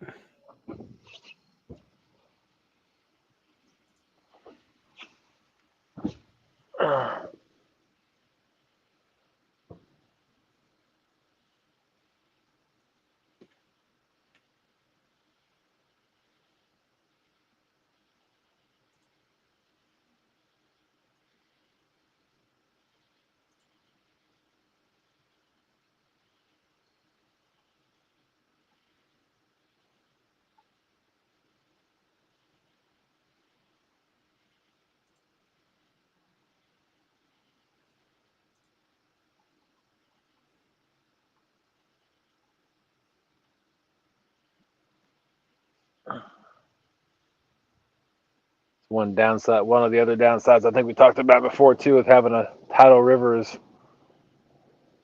when the tide goes up and Yeah. goes up river, it grabs all that loose debris, sticks and twigs and all that stuff that's on the bank, and then when it flips, it sucks it all back down river.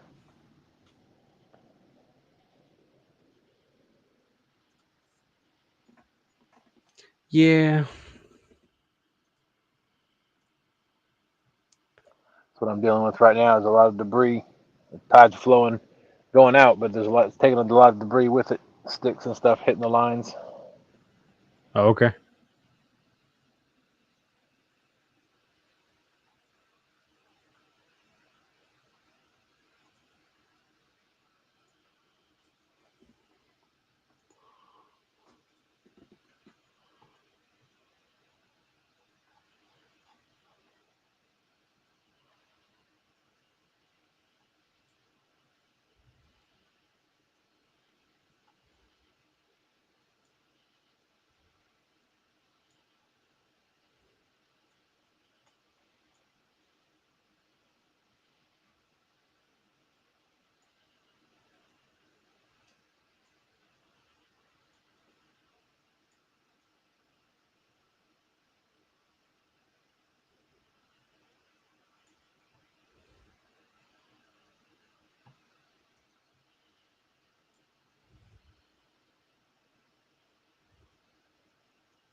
Come on, fishies. You got to be hungry.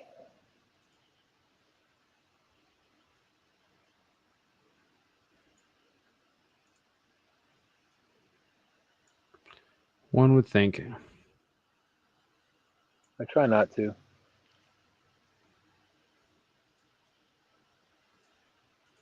I will say I'm glad I picked up. I'm glad that stick hit rod number 5 because when I checked it, the drag was completely loose. Oh, okay. Just a reminder to make sure you check the drag on all your rods when you cast them out for the first time.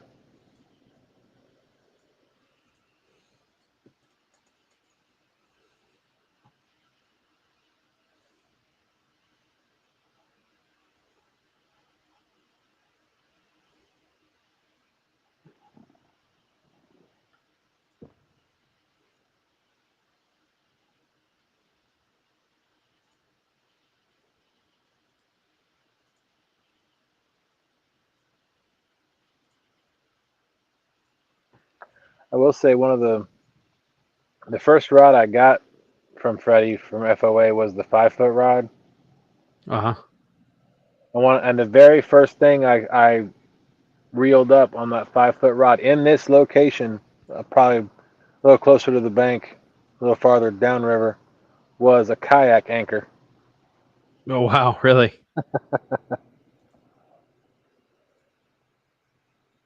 That's crazy.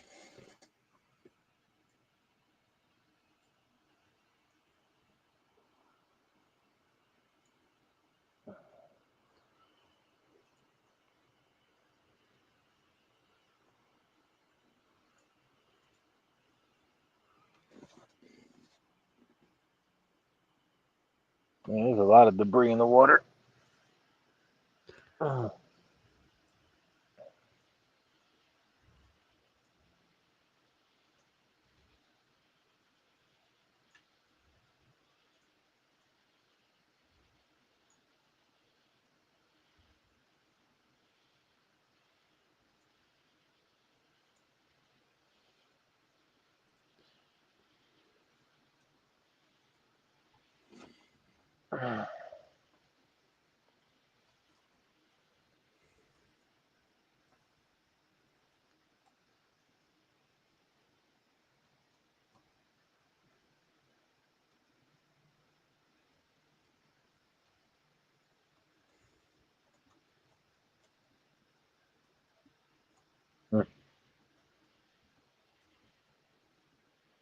The boat in front of me when I got to the ramp tonight was one of those cabin cruisers. It was a monstrous boat. I was getting nervous with those things, trying to whether you're going to launch them or launching's not so bad. It's the pulling them back up. Are you going to get like is your truck going to be able to handle it? Are you going to start spinning out? Or Yeah. Well, you never know.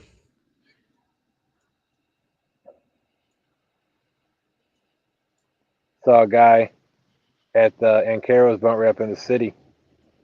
This was a couple years ago, and he had a Ford Explorer, it was a Ford Bronco, it was one of the older ones, or maybe it was a Suburban, I don't remember.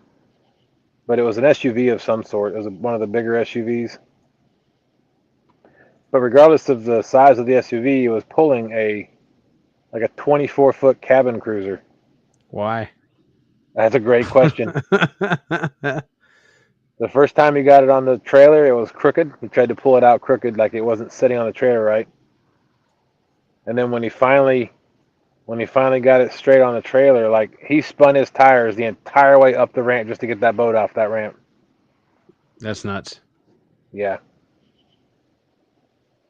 I'm surprised he didn't blow his transmission too. Right. It definitely could have.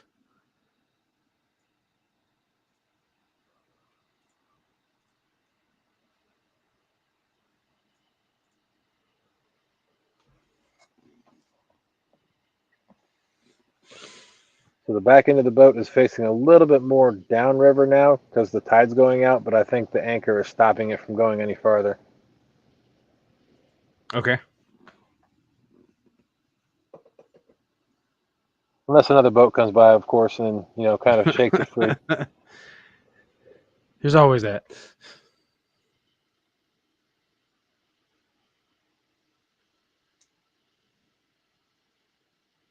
But on every one of these rods is a float, so it's a Carolina, or there's a Santee Cooper rig on all of my setups. Yeah, What's that? I would say I almost always run Santee Cooper style at this point. It just even if, unless I'm in a tournament setting, I might have one or two that don't, just to try something different. But the fact that they don't tank or snag as much is huge. Yeah. And that's my favorite part. And to me, I don't think that typically it matters that much, especially in current. Yeah. I mean, the current's going to pick your bait up off the bottom anyway. Right. Kev, Mark, what's up, buddy? He said, "Hey, Dustin had to say hello before bed, man. What's up, man? Thanks for How's coming in, fishing bud. been? Slow. There's currently a fish on rod number 1. It's in a tree or something. We hope. Yeah, well, yeah, and we're hoping that it'll come back out. I love your optimism. Yeah, well, got to be positive. That's right.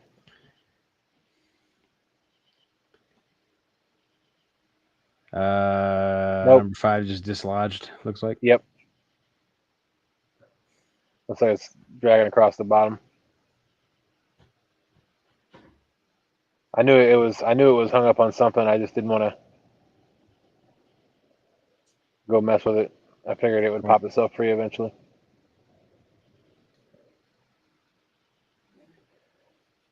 Hey, Mark, it's Mark from Catfishing Crappie, right?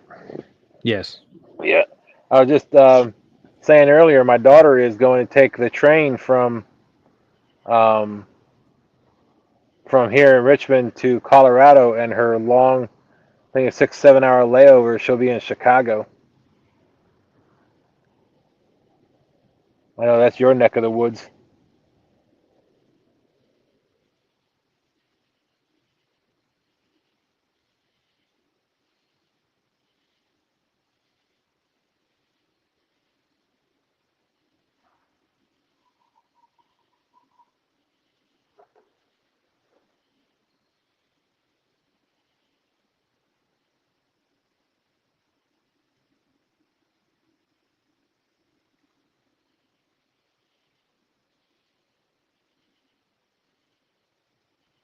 Yeah, Mark, I struggled getting bait tonight. I was only able to get one shad before we came down here and started fishing, so I haven't changed baits all night. Been hooked up since about 10:45. Yeah, something like that. Bait's been in the water since about 10:45, and we had one good bite on rod number 1, and I don't know if he's on there or not. I think it's hung up, but I turned the bait clicker on and put it in a free spool to see if something's still on there, if it can work itself free. Rod number 6, it was cast out, but it was so close, got hooked onto a piece of debris floating down the river, so I just reeled it up to where it was off the bottom, So now I'm suspending rod number 6. Rod number 3 has a headpiece. Rod number 4 has a fillet. Rods 1, 2, and 6, I believe, have backstrap chunks. And rod number 5 has a chunk of the guts and stuff still attached to that part of the body of the fish. So we'll see what happens. I've been doing a one shad challenge for tonight, just because it was so hard finding. I was out about an hour and 45 minutes on the water actively looking for bait before the show started, and I couldn't find anything. Shanna has her fingers crossed. She woke up and came down here for a minute, but she has fingers crossed that fish comes out for you. He was just telling about how he's doing a one shad challenge because he only was able to find one live shad the whole time. It's the only bait he's got for the whole night. Concerning. Oh, and she just opened the door to see if it was raining. It's absolutely downpouring. Oh, wow. Yeah. So glad you decided to stay home. I made the right call. Yep. Wonder how Big Mike's doing. I'm guessing he's wet. But I hope he was at least able to catch a fish if he did stop fishing before he left.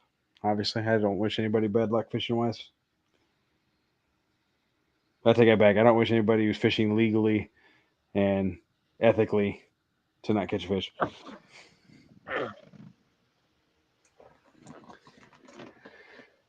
Good morning, Mrs. Jack. He said good morning. Yeah, she said Bless sneeze, sneeze, sneeze. Yep. Bless you, Ethan. Always in threes.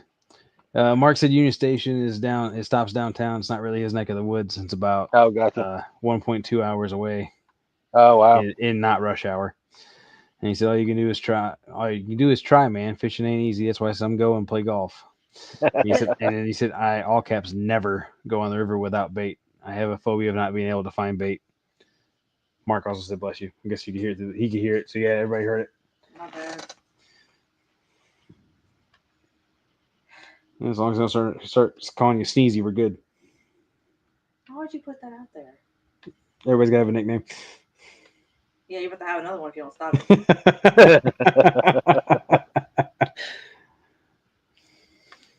Married life.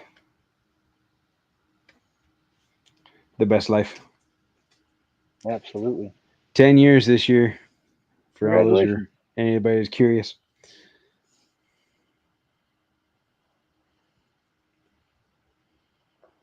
But so you got you and your wife celebrated yours back at the gathering. I can't remember how many years you said though. 20. 20. May 15th was 20 years married. We've been together for 22 or 23 years. That's awesome. July 18th, I celebrated my 20 years at my job. That's a lot of 20s. July 20th is 20 years at his job. May 15th is 20 years with his wife. And Mark February would be 20 years. My daughter will turn 20.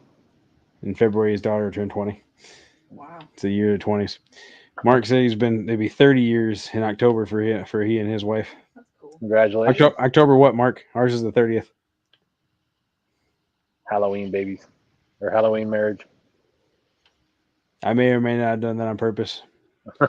It's her favorite holiday, and that way I can remember it. Ah. Well, you're going to have a Halloween wedding with your mom. Yeah, I tried doing a Halloween wedding with my mom. My mom wouldn't go for it. Said she wouldn't come if I did, so. Oh, wow. Oh, I believe her, 100%. Mark's is the 14th of October. My wife's birthday is October 6th. It is working? Yeah. Good. Sorry, what was that, Dustin? So my wife's birthday is October 6th. October 6th is his wife's birthday. We're all intertwined. Such a small world. That's right.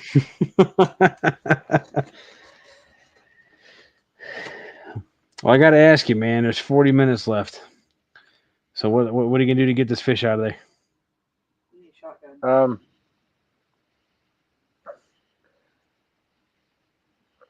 It's a good question. Typically, what I'll do is now I don't have my trolling motor hooked up because I don't know if my batteries will work the trolling motor. So um, typically, I turn my trolling motor on and I'd reel everything in, and I'd slowly try to creep on the other side of that rod to see if it's whatever it's stuck on will come unstuck. But I got you.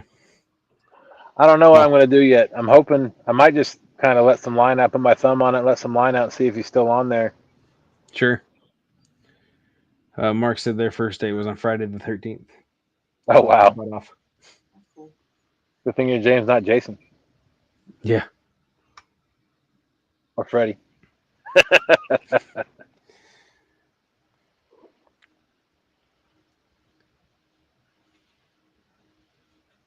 Well, I would say if you do give him line of your thumb on there and he doesn't move, I know what I would do. What's that? But what I would do is reel on all the other rods and slowly try to get downstream with the snag. Because my Oh, guess is he probably swam upstream into it. that's exactly what I'm going to do. Is if it's maybe with about 20 minutes to go, so in about 17 minutes I'll reel in all the lines and I'll put everything up and then give me a few minutes, hopefully, so if there is a fish on there, that we'll be able to reel and put him in the boat during the show. But I say as hard as he smacked that, I think it could be a decent fish if he's still on there. But I also think that with your leader line and that reel and the amount of drag you have on it, you might end up dragging up a tree with a fish in it. Yeah, I've done that a couple times myself. I've done that before too. Have a good night, Mark. Be safe, man. All right, Mark. Thanks for coming in, man. He said, heading to bed. Stay safe. Good luck with that fish. Thanks. Oh.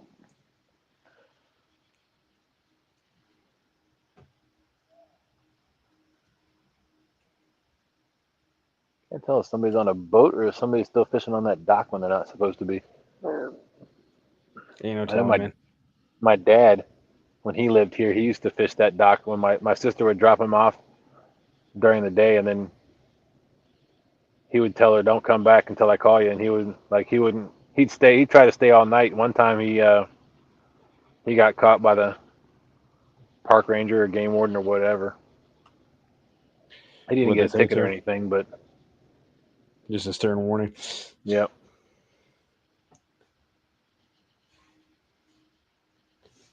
I know the river park's supposed to be closed after dark, but there's a kayak launch. I've fished off of it many times in the middle of the night. Well, they don't close the gate, so they close the gate on one part of it at sunset, but then the other part they leave open. So, and there's people Yeah. that they're not supposed to be. They go walking in that part of the river park, 2, 3 in the morning, 4 in the morning before work. Yep. Man, I was out there one day. I was a little spooked then, a little bit. I was fishing that dock, and lady was walking with her 2 dogs, and we have a leash law in Chattanooga, but her dogs were not on the leash. And I shuffled or something, and the dogs heard me, and both took off down towards where I was at. Oh. Which would have been fine. I mean, worst case scenario, I would have jumped in the river if I had to, right? Well, Right. worst case scenario, I'd have beat him with something, but I could have jumped in the river. I mean, I had options. It wasn't that big of a deal. There was only one way onto that dock. But she called him back, and it was all good. But What kind of dogs were they? I couldn't even tell you. The one might have been like a boxer mix or something. They weren't small, but they weren't massive either. You know what I mean? Yep.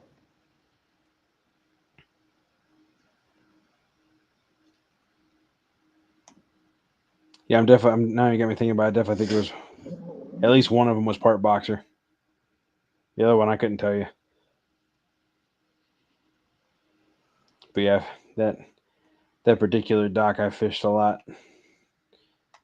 Used to fish it before work. Huh. If I had to be there at 7, I'd go and get down there at 4:30 and fish till 6:30, and then go on to work. Luckily, it never happened, but I always consider what would happen if I hooked a fish at 6:30. If it was a big fish, Well, you reel it in, of course. well, obviously, just how would I explain that to my boss? Sorry, I was late. I was reeling the fish in. Just like that. Called it Priorities, man.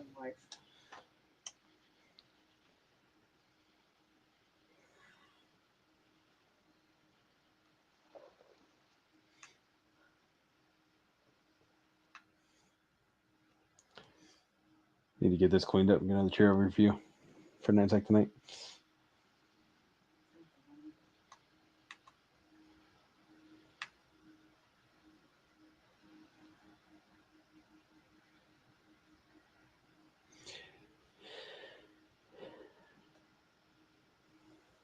Bob said, by the way, that if whatever we do tomorrow doesn't help it, it could be that he said the same thing that Chase did. It could be that power box thing. What power box thing? It's where the computer chip is. Boy. Yeah, Because that's not fixable by us. it is fixable by us. You can buy it. That's the cheapest one I found. Most of them are around the $150 range. Oh, well, okay. So I mean, it's something. Doesn't mean I got the money for it, but hopefully we'll get around tomorrow. But if we replace that and it still doesn't work, then It's time to talk to Dad. yeah, I think so. Okay. Because I don't know what to do at that point. He'll say he has one look at it, but if it's not going to run, there's no point in having one look at it. They'll just charge a bunch of money and be like, yeah, it's not fixable. Yeah.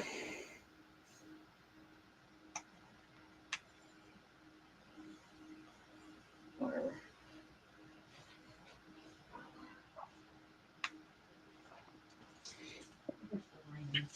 Do what?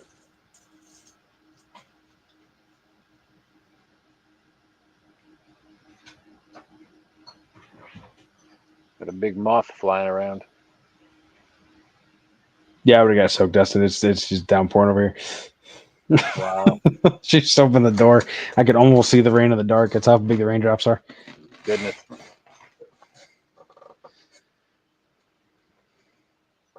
Yep.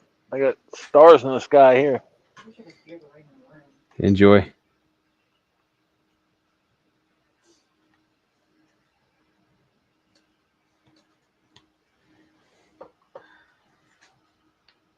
You hear what sounds like a trolling motor propeller out of the water.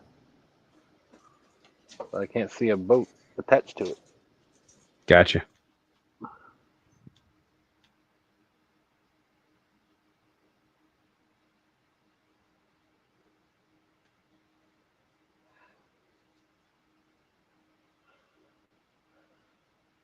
I think if there was a fish still attached to that or hook, on that hook on rod number 1, we'd be seeing more movement. I don't think there's anything on there anymore. I think you're probably right. The only way that would be not the case if he was completely wrapped around a tree branch. Yeah. But we'll know in what, 10 minutes? Yep. I'm hopeful, man. We'll start the process to find out in about 10 minutes. I got you. I have a non-fishing question. Okay. Why do I take the transmission out with motor? And how? That's one big long piece. When you take the motor mounts out and lift that up, it'll just swing forward and come up. It's because it's just the way the motor's put together. Because otherwise you have to take it apart and drop it, and that's what got Josh stuck when he was trying to redo the one on the other truck he had when he was on at Grady's. And Ira took the red truck. whichever other one he had. Not a lot of trucks. He has, but one of me drew the transmission on. He had it sit on a 4x4, or sorry, he had it sit on the jack, and his brother-in-law took the jack and put a 4x4 under it. Oh, I remember that because it was a nightmare. Yeah, and it took me and him lifting it up to get it up there enough for him to be able to bolt it back in. Yeah, but they don't have a cherry picker. Correct. We'll have one. But they also didn't take the motor block out. But there was like 6 more pieces he had to take out and go move around it. All right, so if the engine's the same size anyway, because there's really no room for clearance in there. Oh, heck, you. swing it up. So almost all the stuff on there's like 3 things you have to remove from the top, and literally everything else will come out one piece. Oh, okay. If I'm not mistaken, because the year of that truck. Okay. Much simpler times. I woke up thinking about it. Sorry. No electronic pieces. I apologize. I woke up thinking about it. She's got a 93 Chevy C1500 step side. Sidestep. Right. Side step, sorry. That was her dad's. He gave it to her brother at one point. He completely demolished it basically. And it sat in her mom's yard for forever 10 until years. her dad passed away and the house burned down. Wow. She was gonna junk it, but Shannon wanted to rebuild it. And the deal was if we got to rebuild it, our daughter could have it. So it's currently in my backyard, but yeah, we're looking at working on it too. It's why my boat funds are being halted. We had a deal. I know, I'm just being funny. I know, but I'm letting them know we had a deal. It is a deal. It's all good. It's not my fault people broke up. Oh, that hurt. She just said I broke the boat. That hurts. Push that knife a little deeper. Sheesh. Liz, I put a lot of effort into Chilly out here. You only got to suffer another 30 minutes, Dustin. You could do it. Oh, Why do you want to 27. call it? It's chilly up there. Oh, I believe it. He said it's supposed to be at 60. He says in the 60s now, right? They're supposed to be. Yep. Yeah. Mid 60s right now. Probably around 65, 66. Well, you know what the water temperature's up there? 88 degrees. The air temperature, you know how cool it was here today? I mean, obviously it's further north, it's worse up there. I was saying, it was pretty cool. I was surprised. It's 86.9 degrees right now, water temp. It's dropped 2 degrees since the water temp has since he started fishing. Right?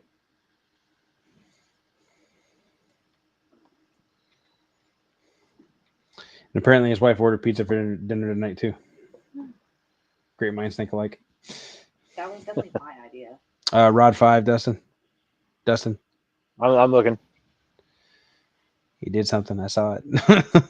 It didn't look like a dislodge.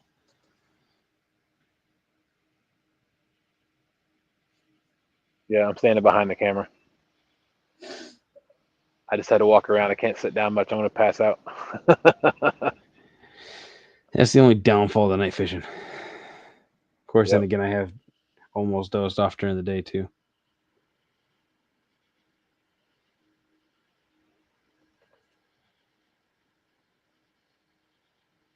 Come on, fishy. Come on. We know you're there. We know you're out there. 5 is definitely still doing something right. I'm not crazy. Well, I am kind of moving around on the boat too, so I don't know if that has anything to do with it. No telling. Can't tell if there's a lot of debris at the bottom. I thought maybe it was a fish at one point. Nothing yet. I had to pull my arms in my shirt because my arms are getting cold. So if I get a fish, I'll be armless. Okay, yeah, that might be from you moving the boat. That was a little more wave-like on number 5. Ah, that's funny. Looks like a goofball his arms inside the shirt. Well, it's cold. Don't be a jerk. I'm not being a jerk. He's the. All right, that was the clicker, right? That was the clicker. Signs of life. That's the only one I have a clicker on too. Signs of life. The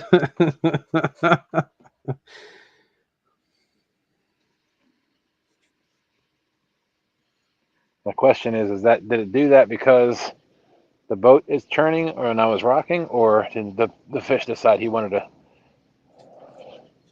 if he was attached, if he wanted to make a little tug? I mean, I could be wrong, but usually when it's from the boat swinger to something, it's usually more than once, and it's usually sporadic, like a single click, and then a single click, and then a single Right. click. Whereas that was a couple clicks back to back, I think, if I heard it correctly.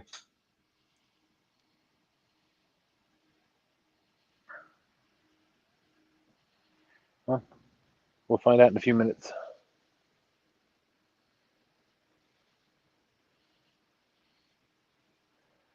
I definitely looked and I didn't see any debris on the line, so that's not what it was. What's your PB flathead? PB flathead 21. Hope it's a 22-pound flathead. I'm looking more for like a 40-pound flathead. Well, don't get me wrong, I'd be happy with that too, but baby steps, baby steps. PB first, then we can go for monsters.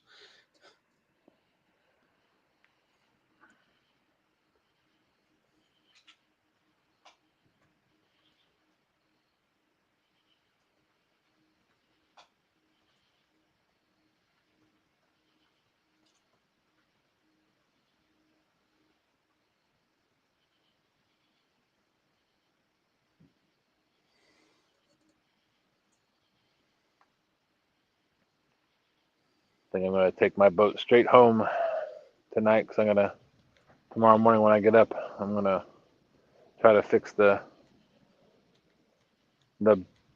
brake, or the tail light is out on the trailer, but the brake light and the blinkers still work. So it's just a loose wire somewhere. Gotcha. And then I'm gonna replace the marker light too. So Speaking of, what is the purpose of the U-shaped piece in the middle? that is a tow bar for skis or tube. Oh, okay. No, that totally makes sense. It's just a funky shape. You know, normally if you have one that's like a brace for the motor, usually it's square, you know, so Right. Nope, that is a tow bar. that This works is though. a pleasure craft. Yeah. A pleasure boat I've turned into a catfishing boat. So still a pleasure craft. It is. My daughter really wants to use it as a. She really wants to go tubing before the end of the summer, but I told her we're gonna have to do some scrubbing on this thing. Oh, there it went again. Signs of life, Shane. The clicker's still going.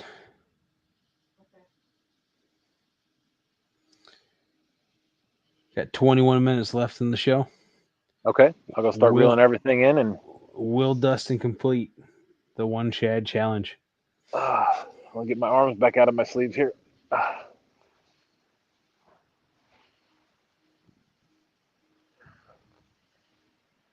Glad you pointed out what time it was. I do believe I would leave rod number 5 alone till the second to last, if it was me, as well.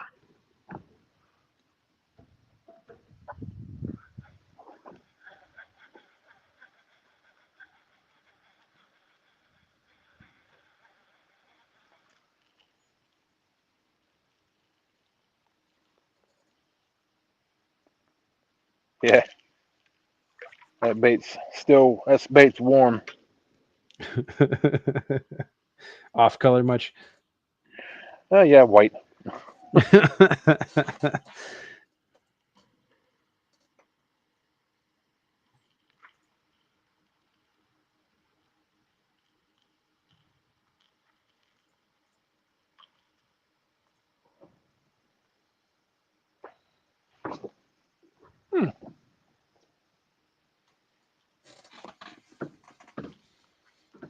All right, one rod down.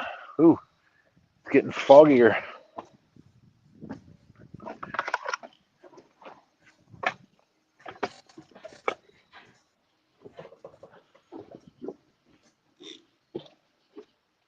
Heard it again.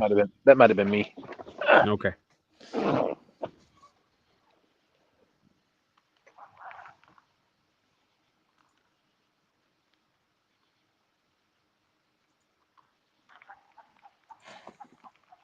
This would be the fillet.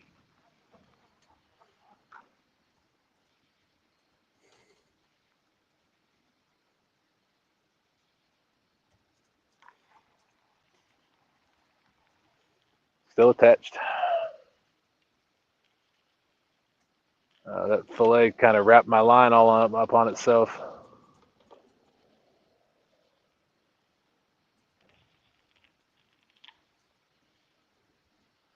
This thing was just sitting down there spinning. Right.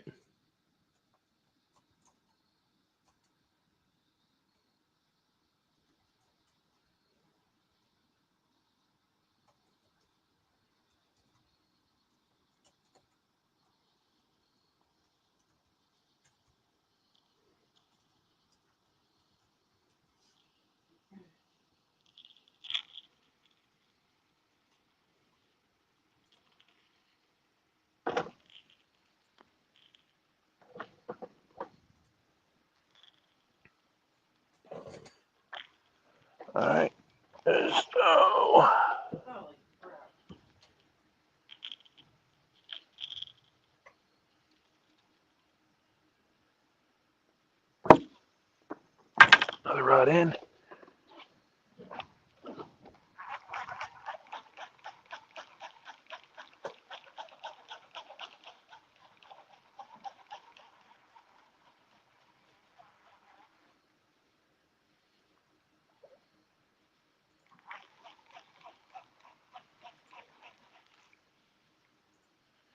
Headpiece is still on. You still with me? Yep, I'm here. Okay, just making sure. Didn't hear anything. I'm here.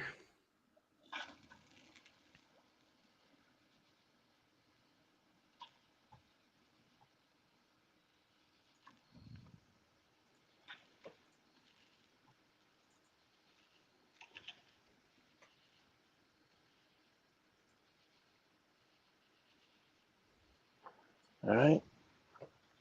Next rod's down.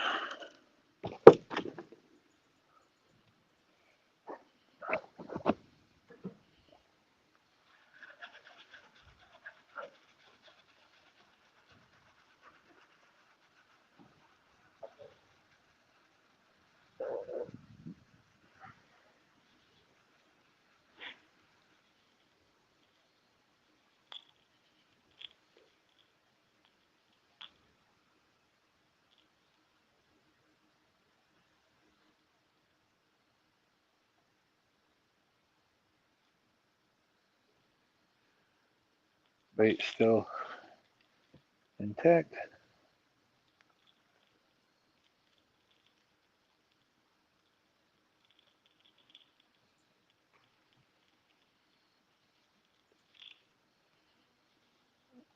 Come on, fishy. Come on, guys. If you're in chat still with us. He's down to the last 2 rods. We have seen taps on rod number 5, which is the one to the right-hand side of the screen. And then we have the one that he's standing over still that we think has a fish on it, or hopefully has a fish on it. But time will tell. All right, I'll go ahead and pull 5 in. That was me. Definitely me. That's how much the truck and haul.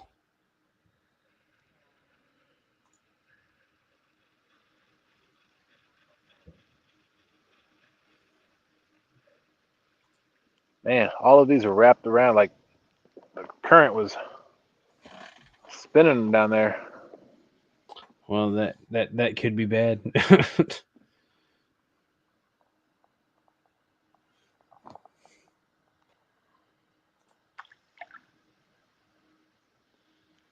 You're wrong.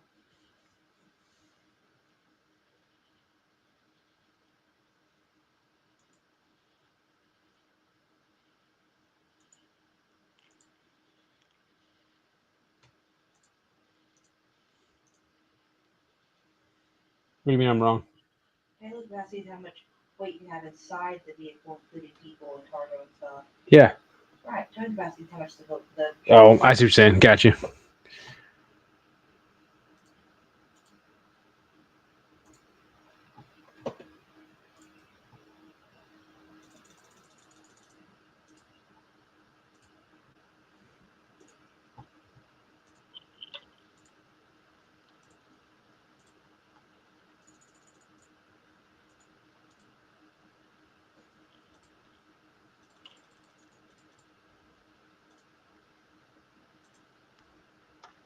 All right. Now the fun part. Let's see what happens. Come on, fishy. Fingers crossed, Shanna.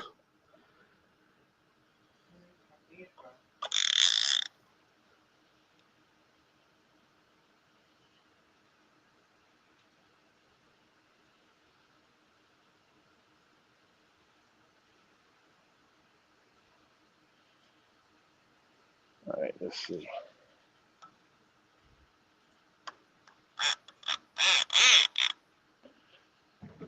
I'm going to pull the anchor back here.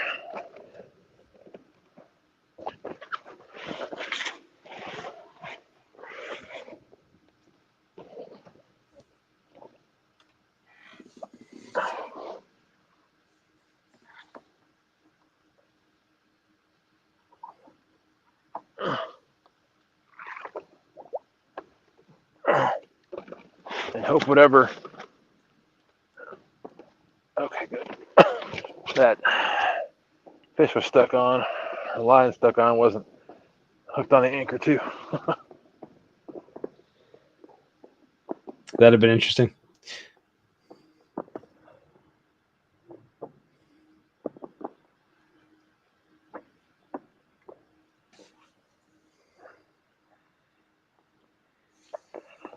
Oh, boat's definitely spinning now. Right. I'll try everything I can to try to get that line free.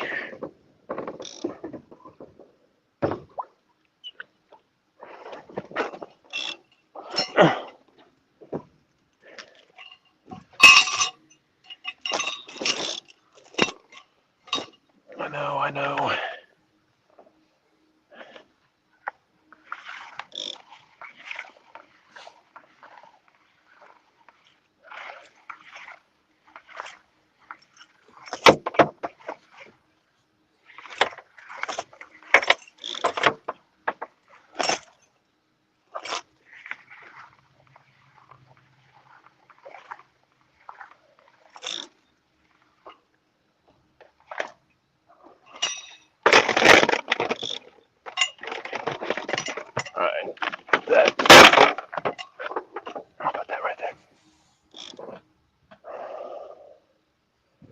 All right, this is going to be the fun part. You got this, man. You got this. Is there a fish? You know, he's going. Well, I don't know. We don't know for sure yet or not. He's moving the boat now to get downstream of it.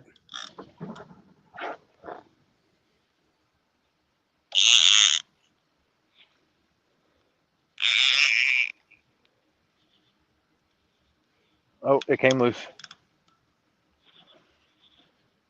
Nope, No there's fish. no fish on it. Darn it. Darn it. No fish. But the bait's gone. But the bait's gone. Man, that was a good takedown, too. He must have ripped it off there and then he got stuck in a tree. Or whatever. Log, something. Yeah, who knows? Darn it, man. We tried. We did.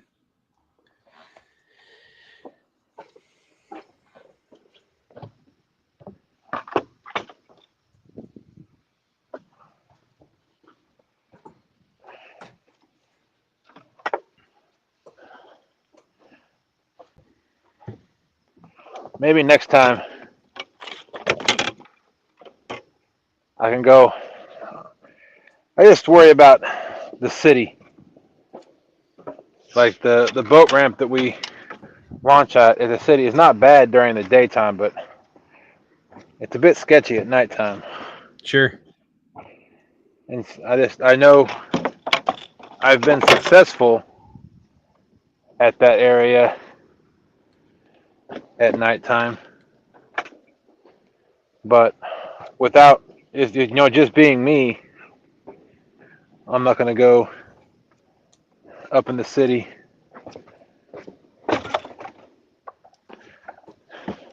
I definitely I typically try to avoid going to the city at night with just myself if I can. definitely get you. And then I want to go downriver, but I don't want to go downriver because that's big water. I don't want to go downriver by myself either. Also fair. I don't want to take any chances of something happening to me being all the way downriver. So we'll make something work at some point. Sounds good, man. Well, everybody, we were unable to get a fish tonight. We did see a good takedown. We did. Oh, take it back. That's not true. He did catch a fish. It was a shad. Turned into a one shad challenge. We did see a takedown afterwards. We did see a couple of taps. The fish just did not cooperate.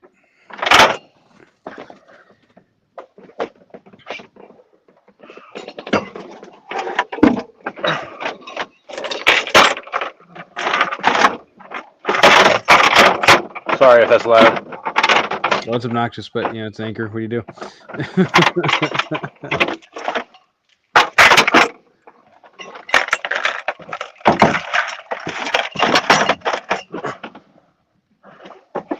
Haven't had that anchor out in so long.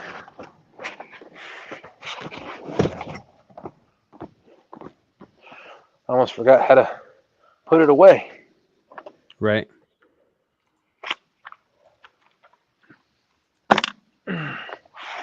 Oh, Beck's tightening it up. Yay. All right.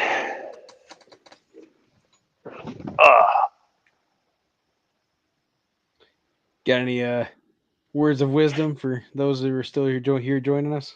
Yeah, don't fish this spot right now. At this time of year, when is this hot? Yeah. Yeah. Like I said, the fish I think are biting downriver, or maybe upriver because the water changes more, and we got the water coming from the mountains up in the city. But I think the bigger fish are, because it's bigger water, they're probably down, and it's more consistent, comfortable water temperatures for them. They're probably downriver where there's deeper holes. I got you. But we'll get there someday. You know, we'll get there. We'll catch some more fish again. Sure. But all you can go out is all you can do is come out and try, right? That's why they call it fishing, not catching. 100%. Well, hopefully you guys learned a couple things about going after blue catfish, or if nothing else, going after catfish in general. I know Dustin appreciates you being here. I appreciate you being here. As for next week, who knows what'll happen? I hope to get the boat running. Maybe I can actually be out there fishing again, or at least maybe it won't rain so I can go fishing on the bank again. Well, next week is the tournament. Never mind. Sorry. Next week we're taking off. That is right. Next week. But if you're interested, we have Brian B's channel, Chad Feels the Water, and Kevin from Palmetto Cats. We're having the I can't remember what it is. It's something like the trifecta challenge. Yeah, it's about getting all 3 species. Yep. It's so that will be running from 7 p.m. to 1 a.m. next Saturday night into Sunday morning. Yep. So definitely check that out. Chad and Brian also being FOA members. Yep. So we definitely support them and what they're doing. And if you like to see any of the gear or want to try any of the gear you saw today or we talked about today, you can use TSW10 or Yak10 over at FOAcustomsgear.com. Again, my name's Anthony, also known as Yak. I'm Dustin, Team Snaggin Whiskers. Appreciate you guys coming by, and hopefully we'll see you guys again very soon. Right. Have a great rest of your weekend.